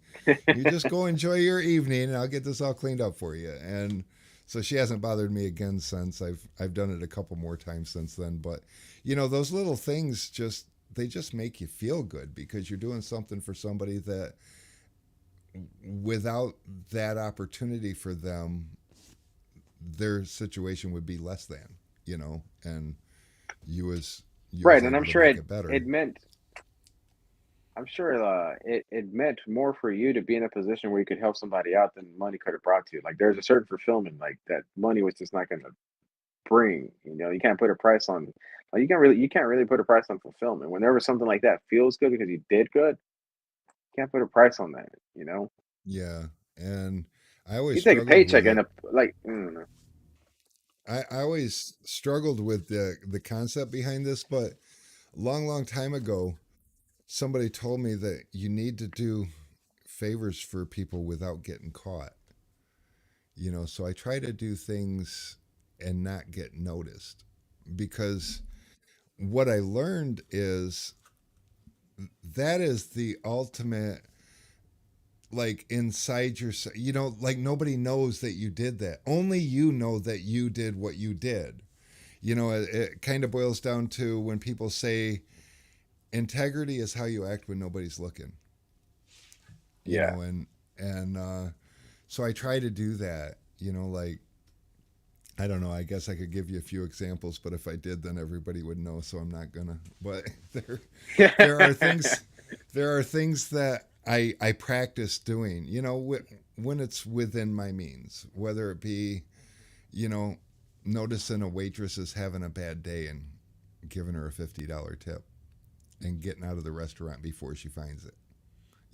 That kind of You know thing. what's interesting about that is that So my girlfriend used to be a waitress, and I remember the days where she, an experience with one customer could ruin the entire night, and a really good tip or an experience from another customer would make the entire week. So whenever I go out to restaurants now, like I'm a very generous tipper because I know on the other side what that person must be telling their friends or family. Like I never wanted to be a reason for that person to feel like it brought them even further down. Like I didn't know what they were doing before the interactions was with me, but at least if I could be that positive change and lighten somebody up, that feels way better than like I No, don't you're know, but right. I know what it's like to be that on the other side. One difficult table with a really poor tip can ruin a night. And a lot of us think, well, 20% is a good tip. And it would be if everybody tipped 20%, but everybody doesn't tip 20%. So if you tip 30 or 40%, it's okay because you're helping the average. You're helping bring the average up. And just like the person that doesn't tip or leaves a lousy tip is bringing the average down, and so it all is going to balance. One thing that I found that So was yeah. the most amazing thing, and in 2020 when they just basically shut everything down, we Hmm. got shut down and all of our restaurants got shut down and everything. Me and the wife was talking and we were like, we wanted to help, and it was like I Yeah. didn't think things would go as bad as they did as long as they did. And we had five favorite restaurants that we frequented regular, because she works full time, I work full time. We don't cook much at home, so we would eat out a lot. And we decided to take $100 to each one of these restaurants. And if a restaurant has five waitresses, then that's $20 each. It's no big deal. But because we knew that afternoon they were going to be getting closed down, we went to all these restaurants and gave them this and said, split it up. I know it's not much. But what it was is it was tears of joy because they knew that there were people out there worrying about them. And for us it was $500. It was whatever, but just the fact that you showed somebody that, oh my God, I'm worried about what's going to happen for you, and we went back to the shop in tears, with the experience that we got from these people who were scared, because, well, waitresses, they don't make great money, and many of them are single parents raising children, on minimum stuff. And just to know that there's people out there that give a damn what's happening to them instead of, just tucking tail and hiding, it was just the most Yeah. overwhelming kind of experience. Waitresses make really good customer service people, like the right ones at least. You get the right customer waitress. It's like that job filters out the people that are not good. Because if you're not good as a waitress, you're not going to last. Like you're not going to make anything. You basically are relying on people's generosity for you to make your money. And well, in order for them to feel compelled to give you a nice tip, well, you have to do your job pretty well as taking care of that customer. So bringing people in like that for doing customer sales or anything like that, or customer service at a tin shop, I've found that it's really successful. And actually, both Mike Norg and Mike Burke were the ones who turned my head and said, "Look, waitresses, bartenders, those are the people that are going to know how to deal with people, like deal with customers and treat them right." But I wanted to ask you something. So you've been doing this for like a long time, and if you went back into your early 20s, what advice would you give to yourself, knowing what you know now? Oh, quit drinking. Um, no, that wouldn't work. A lot of people told me to quit drinking back then. I don't know, because I really feel like I was lucky. See, fear kept me from going out on my own and trying to do it myself. And Okay. I always wanted to. So my whole life, I worked for people. I really, really paid attention to what was going on and what was working for them and what wasn't working. And I built a lot of my business ethics before I even, over the course of 20 years, before I went out on my own, I knew a lot of things, customer service related and business and expectations and as far as advertising what works and what doesn't work. And I just maybe I think I would have told myself the one regret that I do have is I left a job for another job and I cashed out my 401k. And I might tell myself this is going to happen and don't cash it out because my thought was in the transition of jobs I'll use this money as my cushion, but when I get reestablished I'll start it up again. And start it up again never happened. So I didn't put anything away for the future. And I personally, I was just blessed with the fact that I was good at building a business. I was good at building a future. And I am pretty blessed with the fact that I have, I have a distribution center that's growing by double every year. And when I'm ready to retire, it's going to be worth whatever I need to retire on, so I could walk away Right. from it. I also am fortunate enough that the next generation in our family is in the business and running things, so we could walk away from it and keep it and let them run it and still have our retirement. But I don't think that would be a good game plan. So I think I would tell myself to keep investing and keep putting money away because in my 20s, I really thought I could tint forever. I never crossed my mind that someday my back and my knees and stuff would not want to climb in and out of cars anymore.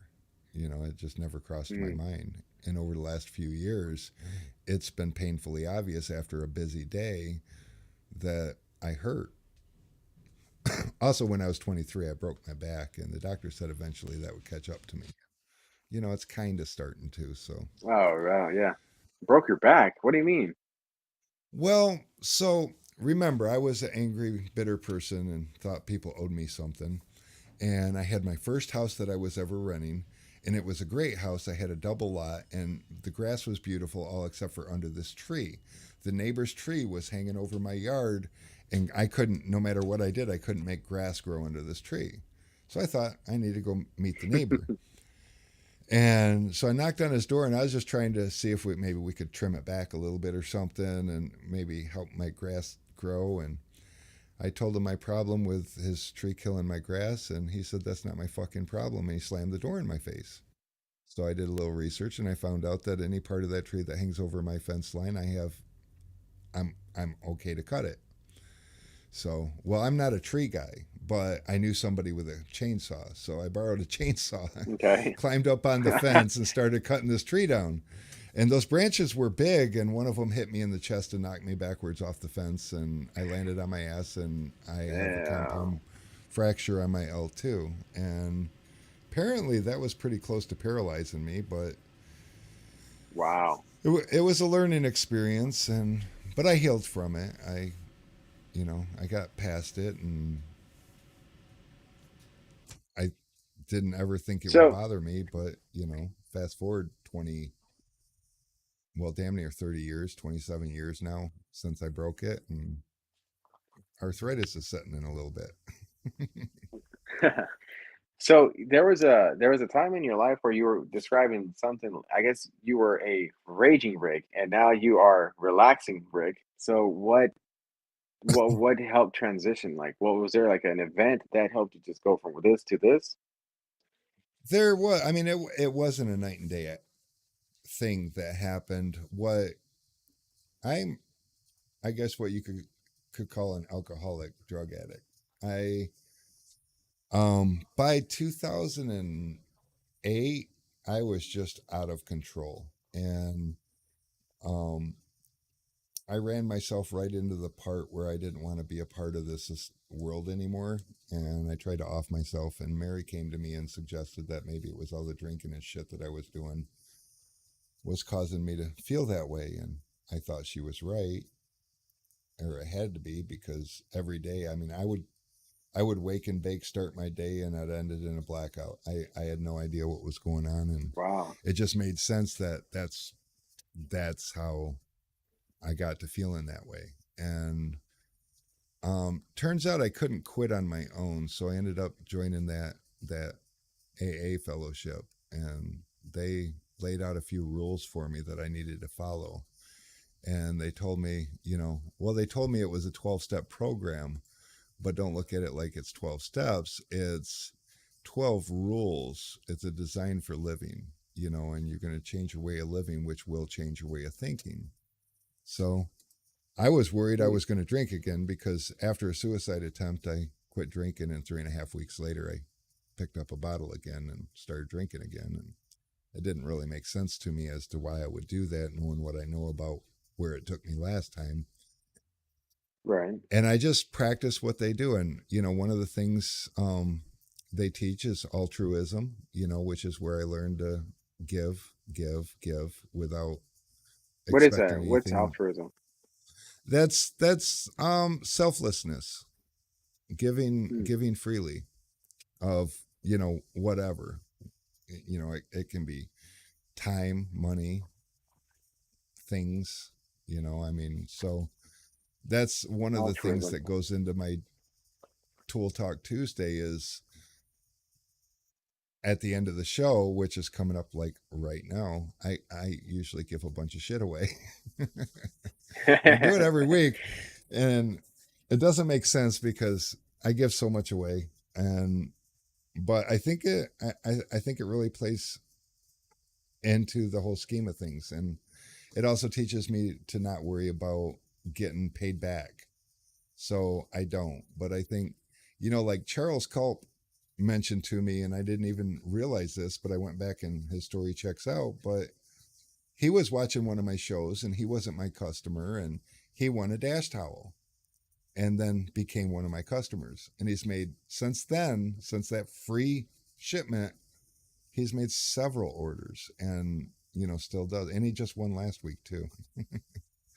But heck, I don't even know what I'm going to give away this week. I didn't even think about it. Damn. This Speaking of, well, I so figured I had time to like think about it. I'm like, shit, we got 2 hours, but we're an hour and 38 minutes into it. yeah. So like in the with Sun Distributing, you can order any tools that a tinter or tint shop would need to order, right? Oh yeah, for Like sure.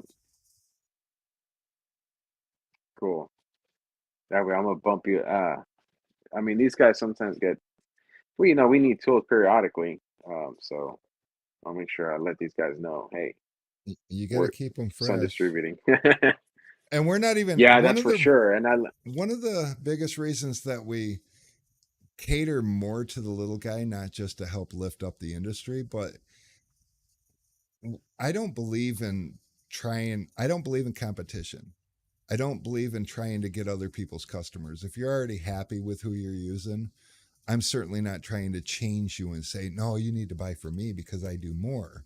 If you're happy with what you got and you got no complaints and everything's good around it, why would you buy from me? I think that's dumb. Keep supporting who you're supporting. If they're, if somebody pisses you off and you're like, I just, oh, I wished I had a better place to buy from, then hey, I'm here. So I focus on the guys that are just coming into the industry. They're nobody's customers. So I'll make them my customers. yeah, It's fine. And then obviously I can't treat people like a number because everybody starts out pretty much the same place with me, like really small. And I would love to see you grow. And if our relationship together can help grow your business and make you bigger, then that makes me bigger. As far as, that's the whole paycheck taking care of itself thing, as long as I do what I'm right. supposed to do. And, I've learned that you don't get left out living life that way. And you have a lot more ability to be happy in life because there's no goal or expectation. There's no, like, I'm shooting for this. And so if this falls short, I'm miserable because I'm not shooting for this. I'm rooting and shooting for you, or whoever the next guy is.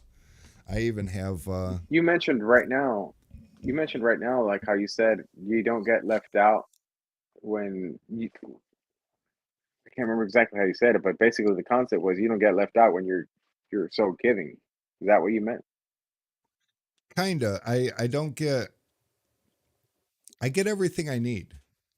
When I don't get let down when I'm giving. If I'm trying to pick somebody else up or bring somebody else up, then my goal is you. My goal isn't me.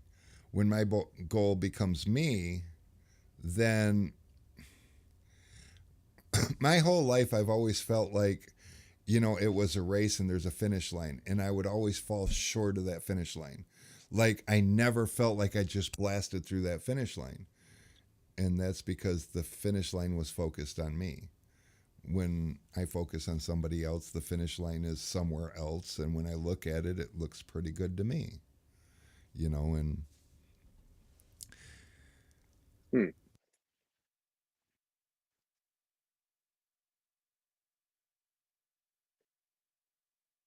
Lobo says, glad you found your way, Rick. Hey, it was a bumpy road finding my way. But yeah, that But was you know what's I funny? put It's that go sometimes ahead. I think when you talk about like your bumpy road, I think that makes you even more valuable when you transition into being a mentor. And that's the sometimes what I try to keep in mind with myself, because we all go through our rough patches, and when you get down in the trenches, it's hard to see the big picture when you're down in the trenches, and the emotions, man, emotions will have you saying things to yourself that you know is out of character. It's not really who you are. So yeah, Oh, for sure. you're giving me a lot to think for sure, but I mean, it's gonna make you well, more. It's gonna make you a stronger mentor. I feel like if you transition or when you transition into a mentorship at some point, any leader like you goes through their phases of where they're mastering something, whether it's a skill, they're figuring something out, they master it, and then transition over to the that mentorship role. And I think hmm those who are make the greatest leaders are the ones who probably have maybe the most battle scars or the deepest ones. And well, whenever someone's going through that journey, I think it's important to keep that in mind because, like I was saying earlier, this is what I was trying to say is it's hard to think like you're going in the wrong direction because there's a little bit of pain, and sometimes yeah, it's construed as an indicator that like maybe I'm going in the wrong direction, but oftentimes, just like you said, it's an opportunity to grow, and growing pains is the actual term for a reason. It's not called growing pleasures. It hurts right. to go through. through Well, that's a different growth. also the nice thing about Growing having the pleasure. battle scars, it's especially as like a mentor, is I can relate to a lot of things. I see a lot of people going through struggles, and a lot of them are struggles that I've had to go through, demons that I've had to face. That somebody who maybe has made better decisions through life and was just successful because they made good decisions along the way, a person might not, they might want to be like that person, but they might not want to take the advice from that person because that person doesn't understand where they're at. For a lot of people, I have the ability to meet them where they're at. And it's it's good. I mean, they were struggles, but they were necessary struggles because without them, I couldn't be who I am today. I mean, without them, I could be successful today, but I couldn't be who I am, which means maybe not Right. as relatable.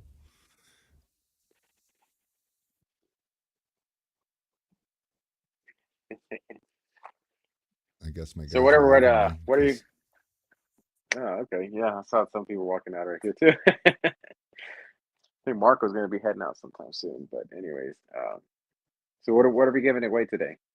Did you come up what with are we anything? giving away today? I I don't think know, man. what we You know should what? do. I've got a few Tinter Battles merch. Throwing some giveaway today, along with whatever you've got going on. I don't know what I got going on. My people done left me. And they shut all the lights off. Look at that. What do you guys want But to by the way, give? I really do think it's a good idea. It's if you wanted to set something up as far as tools went and kind of have like a tool educational type of segment in there, I think that would be really cool. Because I know that so my one of my installers, Crypto Pete, he's going to be competing at Tinter Battles, but this guy is like a sponge. Out of all the people that I've worked with, the most absorbing and most absorbing mind that I've come across. And so he's the type of person that he will ask you 1,000 questions, he but that's good because a person that's asking you a question means they're thinking. If Yes, they're not yes. asking, they're not engaged, you know. So, he's one of those. I don't know if you saw that there was a video that was put out whenever Jason came down to my shop, and Jason was going through all the tools, and he was just asking, well, why do you use this? Like, why not this instead of this, or why this instead of that? But that's Crypto Pete. Like, he asks a ton of questions. He's very curious by nature, and I think someone like him would really get a lot of value out of your insights as far as like to what tools, what they are, how to use them, and stuff like that. Well, and that's something we didn't even touch on with the experience during all this. So all these tenors are bringing all their tools, and like during the are we going to do like a fundraiser of any kind or any kind of event where everybody gets to You tint know, customers' cars this year? Or is that yeah, the customers card part of it, that we're not going to be able to do. I don't see how we're going to be able to do with 500 plus people in that location. it's going to be But I know crowded? that there is going to be yeah, there's going to be some type of fundraisers for Tinters for a Cause. So Okay, yeah, I'm leaving it up. but I'm leaving it up more to them. But so that makes the workshop really nice. But that's one thing that I remember from last year's event is during the fundraiser on Sunday. I didn't bring any tools with me when I went. I went there because my wife told me I needed to because of Donnie Dixon. And, I right, honestly, I was, I stumbled across Donnie Dixon. I brought him up. I mentioned him to Dean, and I kind of stepped the hell out of the way and told everybody to, that's I did my true. part. Oh wow. And so my wife I'm is just putting like, it well, together right now that I'm just putting it together yeah, right now. I knew that his story was with a tool giveaway. I'm just clicked right now. Wait, hold on. yeah, he This won a is the Sun tank from Distributed. me. Oh And my, yeah, yeah. so Wow. when it was like a week or maybe 2 week, it was a week or two before the actual event. I think it was the week before the event. Um, my wife's like, "So you going?" And I'm like, "No, I don't have time to go, and I don't have a reason to go." And she says, I saw Donnie mention more than once that he couldn't wait to meet you." And I was like, "Damn, you're kind of right." And so she booked my flight. She got me a hotel room, and just a few days before the event, I was in. I was going, but I didn't go to compete. I didn't go to tin anything. I went to meet Donnie Dixon. And the craziest thing, the biggest God moment, was the fact that I got there on Friday, and I'm sitting there in the lobby of the hotel. I don't even know what hotel Donnie's staying at, but I'm sitting in the lobby of the hotel just waiting to see a tinner that I recognize, so I have somebody to talk to.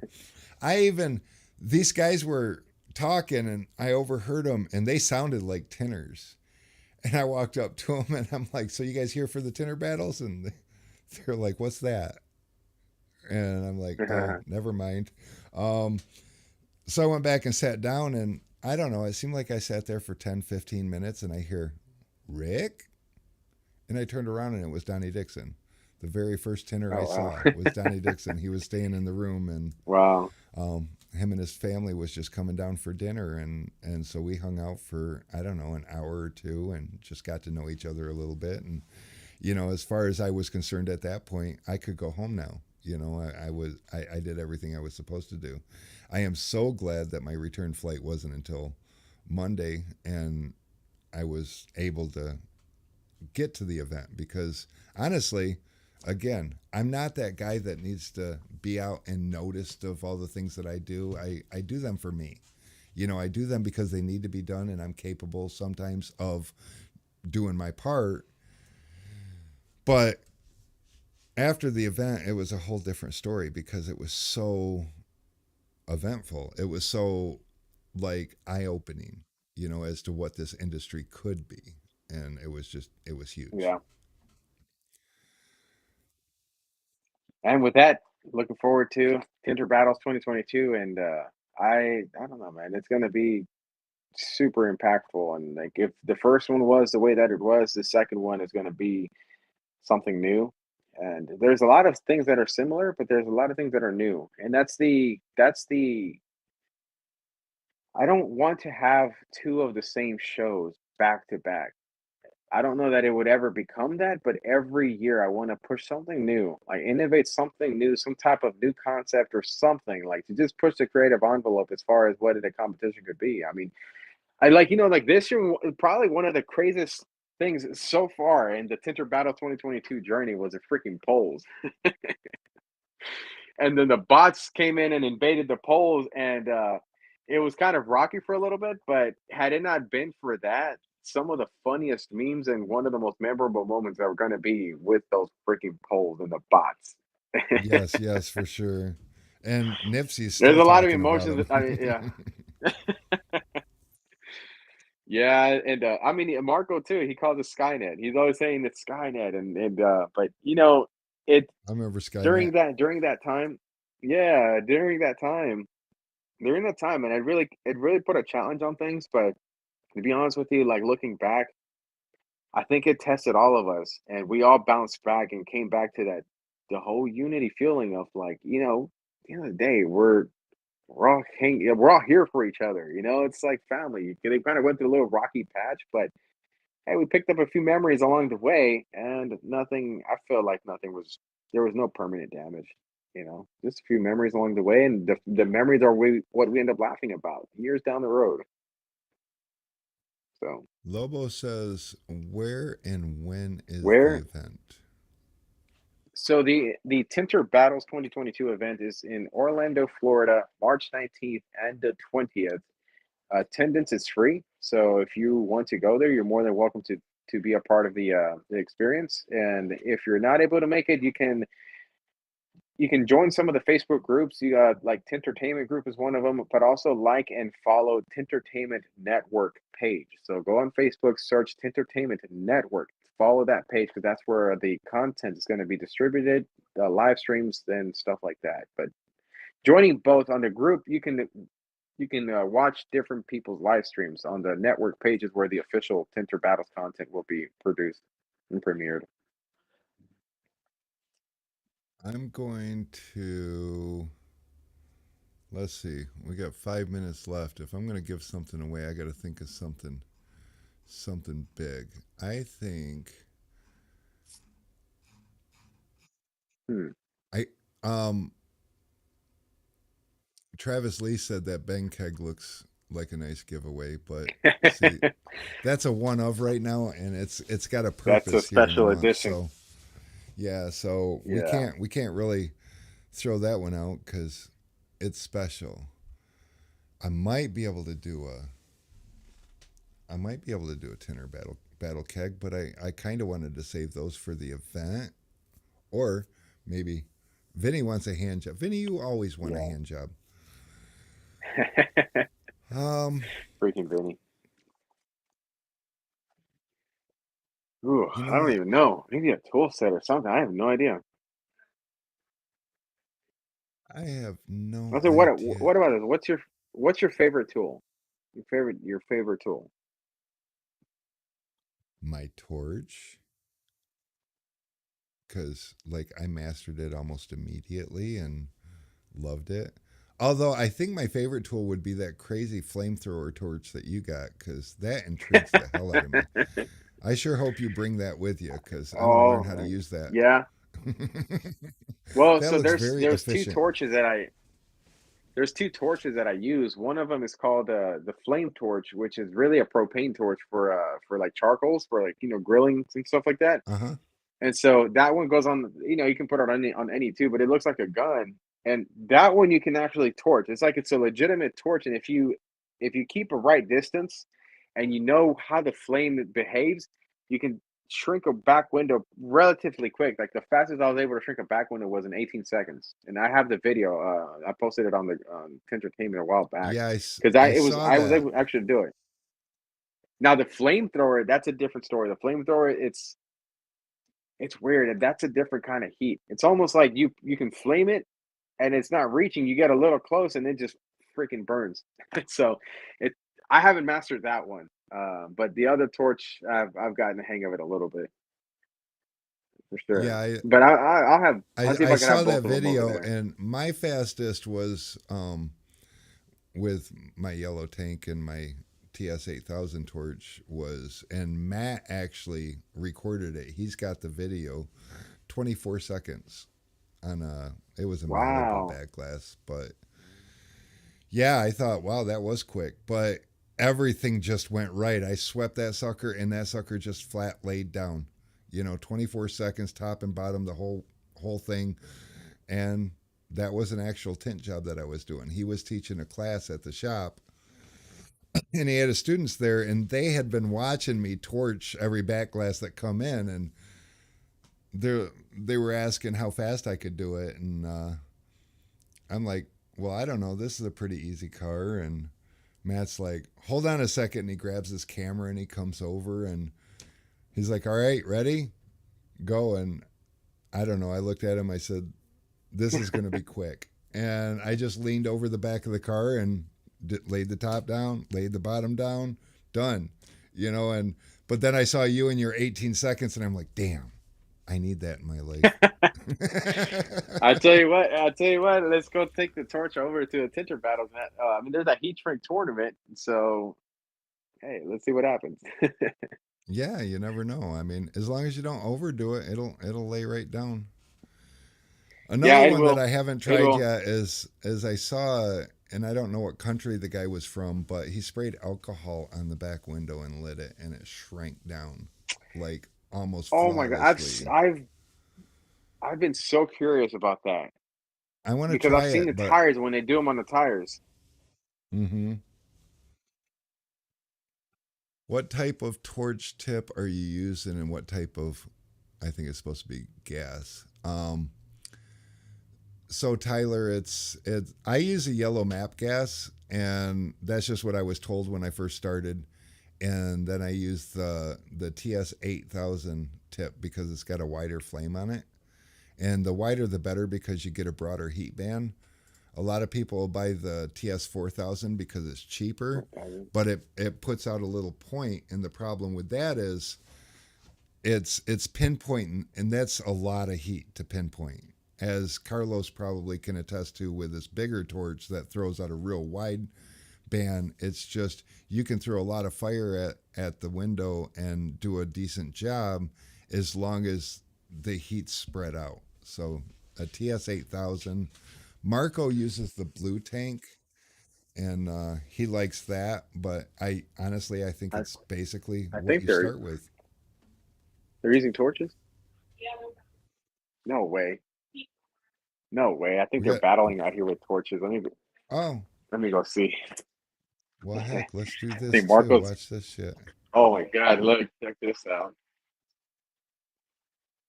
They're out here battling over here. The torches.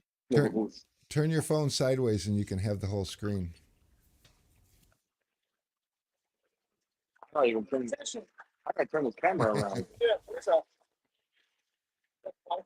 Yeah, we're talking about torches, and What's up, I have to Marco? run a custom Model 3. Yeah, right here.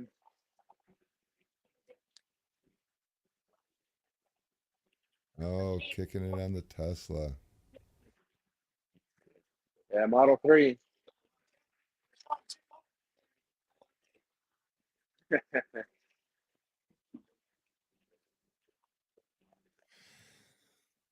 First Model 3 that I Yeah, ever that's first Model 3 that I did with a torch, and oh man, my arm was tired when I was done. And then back at my shop, I did it with the Fusion heat gun, and I did it like three minutes aside, Uh, and I was kind of blown away. I couldn't believe how quick it three was minutes with the aside on the fusion. Model 3? Yeah, On the Model I 3? was. Wow, Yeah, that's quick. Yeah, that's quick. I've done with a heat gun. that's the one. Yeah. The torch, I think it was just because it was so much shrink. You got to be so careful with it. You got to pull back a lot, and so you go a lot slower than you're probably capable of going. But there's just so much to keep track of Yeah. there. And the fusion heat gun is a really safe heat gun to use because of the amount of air that it blows. It's really hard to burn film with it. It just moves so much air. But the Yeah. guys that use the Wagners, they don't like the fusion heat gun because they like a heat gun that doesn't blow any air, and it's a whole different animal. But that's Yeah. a whole nother topic that we could get into around shrinking is the difference in the way heat guns act and the way that you have to act using a different heat gun. Because, well, Well, there as you you go. There's probably, another reason for you to do a Tool Talk Tuesday at a Tool Talk Tuesday at Tinter Battles. That'd be see, I didn't even know that. I know there's differences in heat guns, but I don't know it to that extent for sure. Tyler says the fusion heat gun is nice, but damn, it's heavy. Honestly, the fusion heat gun is 4 ounces heavier than the Porter cable, which is 4 ounces heavier um than the Wagner. The Wagner's Map like a fuel toy source. though. That fuel torch the bomb. Yeah. Oh yeah, Scott Littler picked up a torch for the first time, and he was like a natural first go at it. He laid down his window and he's like, "Oh my god, I love this thing." And I try to explain it, but basically on video, it looks like you're hitting the flame to the tint. You got to understand you're not using the fire on the tint, you're using the heat on the tint. And in real life, you don't Right. see that fire touch the tint. There's always a space in between the fire and the tint. If the fire ever does, at least to your naked eye, touch the tint, it burns a hole in it. It's just that quick. But I don't know. I explained that to him and told him just be careful with it. And he made a video of the first time he did it, and he did it really well. And I was super impressed. Nice. Steinel and Snap-on guns are heavy as well compared to my Milwaukee. Yeah, the Milwaukee's I believe the Milwaukee's just a hair lighter than a Porter cable. And I used a Milwaukee for a long, long time. But honestly, if you're spending less than a couple of minutes shrinking a back glass, then if it's 8 ounces heavier than your current heat gun, that's a half a pound. It's not. I mean, trust me, a torch is heavier than all the above, and that's why on the Model 3 my arm hurt because I think it was like 7 minutes aside on that. I think I had 13 or 14 minutes into the whole back glass shrinking it, and I was like, damn, Yeah. I just can't anymore. But Yeah. I don't know. Light heat gun's nice, but if it takes you longer, I don't know. But yeah, a lot of reasons to have a lot of different tools. Okay, so I'll try to bring like one of everything. And the way that we got as many tools as we do here is from suggestions. So if you guys do go to my website and you see something that I'm missing, it's not because I don't. Well, it's not necessarily because I don't want to carry it, but a lot of times it's just because it hasn't been suggested. And you know, like a lot of people, I have my set of tools that I like. And the way we decided what to start carrying in the beginning was actually me and Matt and Charles and Vince and whoever the other I don't know, I got old brain.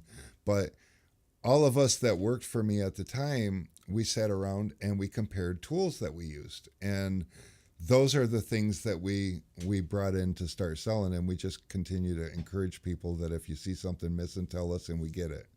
Like we just got and I don't know, my desk is a mess, but we just got the bone tool. There it is. um the little gasket stick. I'm a two stager. I never thought of this. You know, I don't use one, and none of us used one in my circle when we started, and up until 2 weeks ago, nobody ever even suggested it. And I got an email saying I was on your website and I couldn't find this. Nobody has them in stock. Do you have them? And I'm like, no, but watch this. And I ordered 100 of them, and now I have them. But that's how tools get added to my store, because unless it's just something, like if you pull out another one of those Chinese tools, and a lot of people do this, they're like, hey, have you seen this that so and so sells? And I'm like, that's a Chinese knockoff. No, I'm not going to carry that. You'll notice that more than 90% of my tools are American made, and I do not do the Chinese knockoff thing. That doesn't mean that I don't have Chinese tools. If there's not an American version of it, then I really don't have a choice. But when it comes to, you'll never see a Chinese squeegee handle on my site. China has knocked off Tri-Edge, Fusion. They've knocked off Pro Tools now. They've knocked off. I think that's all I can think of for now. But there's little knockoffs of those in the Chinese world that I could make a ton of profit on. But that's not what I'm in business for. I'm in business to help people and also help my industry. And all these tool manufacturers in America are my industry.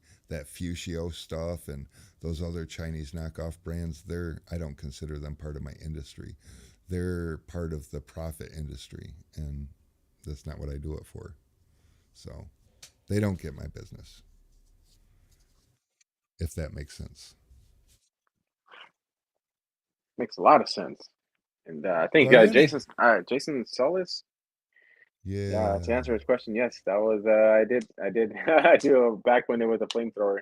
I also did a flamethrower on my hood of my car to do the test of PPF. I burned the hell out of that one, and it really held up. Uh-oh, where'd I go? we lost your camera. Uh-oh, let me see here. There we go. There we See, my go. phone's telling me to get off. I Let me noticed that pause when I this use the very Mac toxic tag, spot. it glides a lot better on the film compared to my gold hard card when shrinking. Knowledge as to why. Well, the MacTac is going to slide. I don't use a MacTac, but I did learn, and actually it was just a few years ago, I learned that if I wrapped felt around my hard card that I used, I loved Oh, it a just lot more. It glided a lot easier. And I feel like if I use my guard card, it really sticks to the liner when using the torch. And the torch also takes the properties away from certain things. So, like, to give yourself an idea, if you have a torch, go to like a door, a door window. Do it on the passenger side of the car because it also changes the way that water lays on the window. But like clean the window and then rub your cloth, and you can feel how smooth it is. And then f- fire your torch on that same piece of glass and rub the same cloth over it, and you'll notice there's a lot more drag. There's something about the flame of the torch that kind of changes the properties. It takes the slipperiness away from it. But that's also why you can torch a hydrophobic window and make the hydrophobic coating go away, because it burns whatever that is off of it. But God. that's but if you do like I did and just whatever card you enjoy shrinking with, put felt. We sell monkey strips, or what I did before I had monkey strips, I went on Amazon and I bought a roll of felt with a sticky backing on it, and I just cut a piece off, wrap it around my card. When it's all burned up, I peel it off, cut another piece off. I think it was a 100-foot roll, and it lasts you years. Don't use it for wrapping vinyl though, because it'll scratch your vinyl. But definitely good for shrinking. But yeah, the heat gun won't take that slipperiness out of whatever you're heating. The torch does, and I don't know if it's a burn off from the gas or if it's actually burning something off of whatever you're heating. But it's just the liner, so it's okay. Still safe for tent. Oh, Vinny says Teflon works too, and that'll make it feel like a hard card still. But I like the softness. I like the cush of the felt.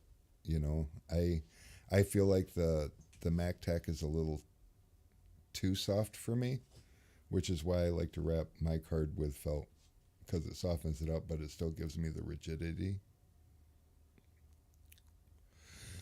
Monkey strips and a hard card for the giveaway. Oh, we're still on this giveaway.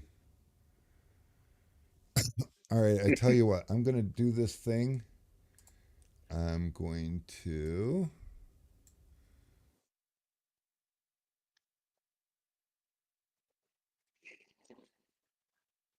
I don't know. I'm not feeling like I want to put people's names on the spinning wheel, so I need a good way to pick a winner. And You should do what I'm going Jason to. does. Start What does Jason do? he just basically he makes his guest pick a number between 1 and 50, and whoever gets it right the first time, like that's the it's funny because when he mentions anything like just the word giveaway, people just start dropping numbers in the comments. And he's like, "No, it's not gonna count until I say go." It became a thing. It's just technique. Okay. Okay. So I think what I'm going to do is I'm. Vinny's the first one to throw a number out. You said between 1 and 50. He picked 69. He's not looking to win anything. He's just wanting to have a little fun. But Yeah. he was asking for a hand job earlier. Now he's just taking it to the next level. Um, What about a trivia question? Something that you could ask. A trivia question. If whoever gets it right the first time. do you have anything that might be difficult that you know the question and the answer? Oh, yeah. That another question and the answer to that I don't know. But I have lots of See what questions type of and I trivia have should we lots of be answers. asking? Oh, yeah. And real quick, hold on.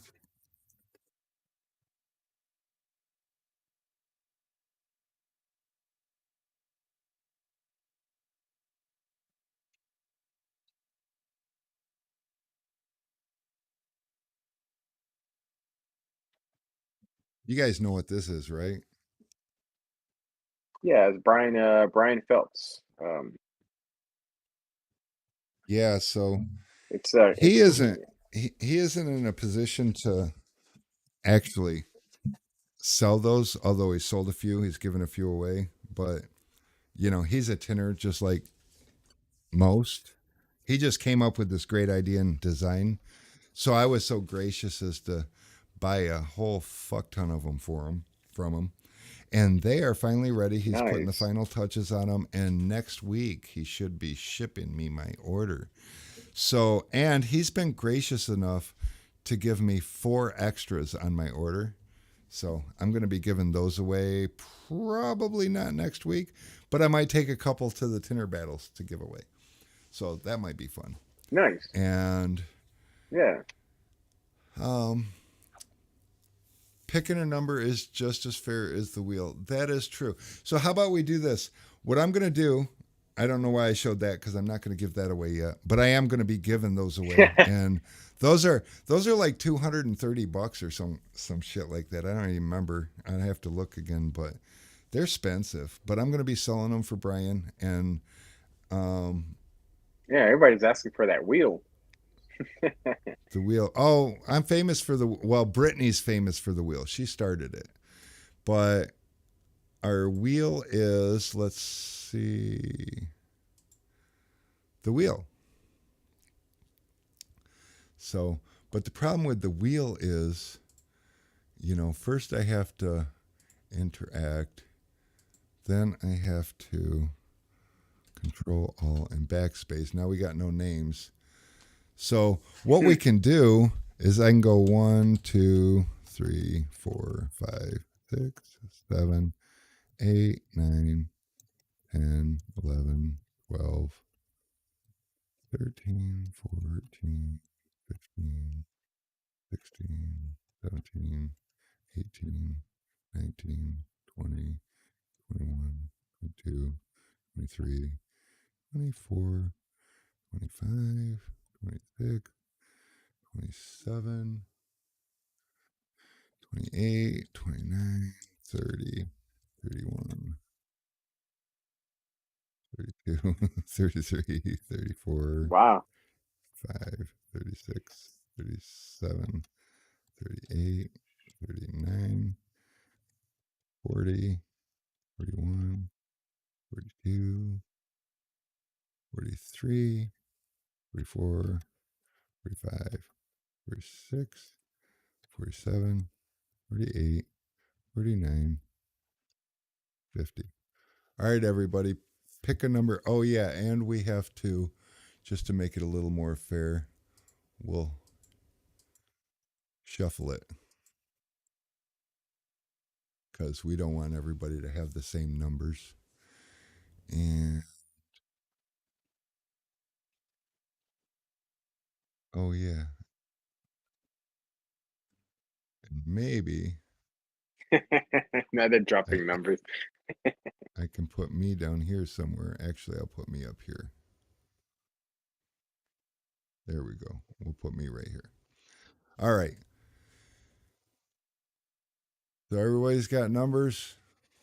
This way I don't have to pay attention to anything. And for what I'm going to give away, what am I going to give away? I will give away because I'm only going to we ran out of time like 17 minutes ago, so I'm going to make this quick. I'm going to only give one prize away, so I'm going to make it a big one. Or a bigger one.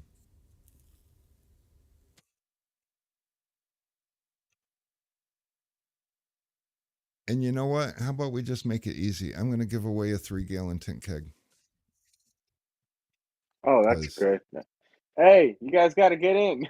Just kidding. you better get in here. Pick a number between 1 and 50. And you only get one number, so I don't want to see multiple. If I see your name multiple times on here, I'm disqualifying you. So There you go. What's up, Billy? Billy Aiton? I need a Billy Aiton 3-gallon needs a new keg. keg. You know, those 3-gallon kegs are pretty useful, especially for like PPF. For most situations, they're honestly, unless you're a shop that's high volume and you got multiple people working out of a keg, a 5-gallon is a little much. You should not be able to exhaust 5 gallons in a day by yourself. I mean, three Yeah. gallons. I think Tyler, do not fuck you a keg. That's not cool. What if two people pick the same number? I don't know. Pick the same number as somebody else and see what happens. What's That's a the odds sudden that two death. people are gonna? Now this is a Good big point. gamble because we got 32 people in here. I got 50 numbers. So if it lands on one of those other 18 numbers, I win, right? Is that how that works? I like Yeah, it. I guess it, think so. I like that idea.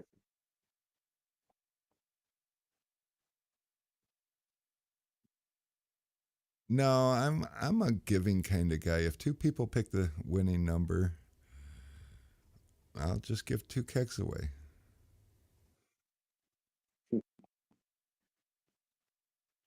I'm I'm feeling All like right, so spin. 23's on here a few times though, so we're gonna hope that 23 doesn't show up. Yeah. All right, let's do it. All right, you ready? All right, the numbers are closed. Let's do it. Here we go. I'm gonna draw the line right there. Numbers are closed.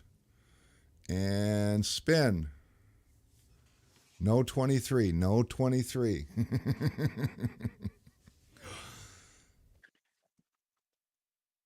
Ooh, Uh-oh, 45. what is that? 45. Okay. So, 45. Who got 45? Who got 45? I don't even know if They, anybody got 45. they probably didn't. They're all scared. See, I win. All right. Almost there.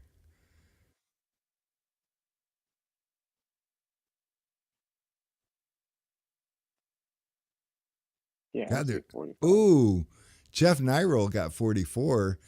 Ah, so close. And Vinny at 69. Okay. Oh, I see that. Jeff got close. Okay. We'll we'll remove that number. I don't think it's fair. Rick rooted against me. All right, I removed 45 off the board. We're going to spin again. Here we go.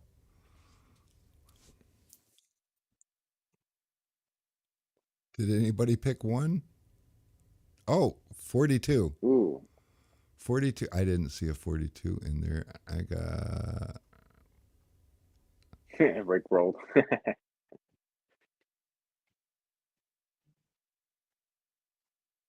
I don't think anybody picked one either. Yeah, let's see.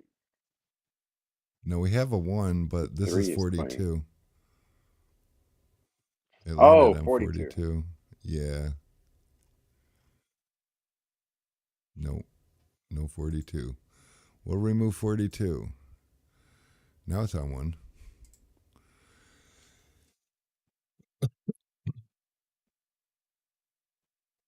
Joe's holding on to 33. Oh, Oh, yeah, Joe. 33. That's what it Joe. is. Look at that. Envision HD. Look at you. All right. I'll get with you tomorrow, Envision, Joe, and we'll build you a keg. That is super cool. Sweet. Super cool. Number That 33. is really cool. Look at him chiming in. I'm still holding on to 33. And there's no other 33s in there, was there? Just to make sure I don't want to.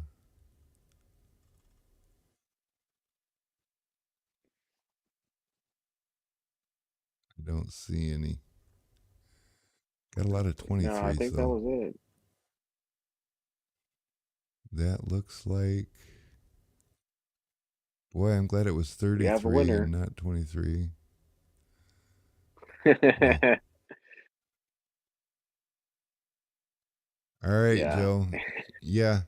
Give me a call tomorrow when you're free. God, Joe put 33 a couple different times in here, but he Yeah. is the only 33. Yep, we're out of numbers.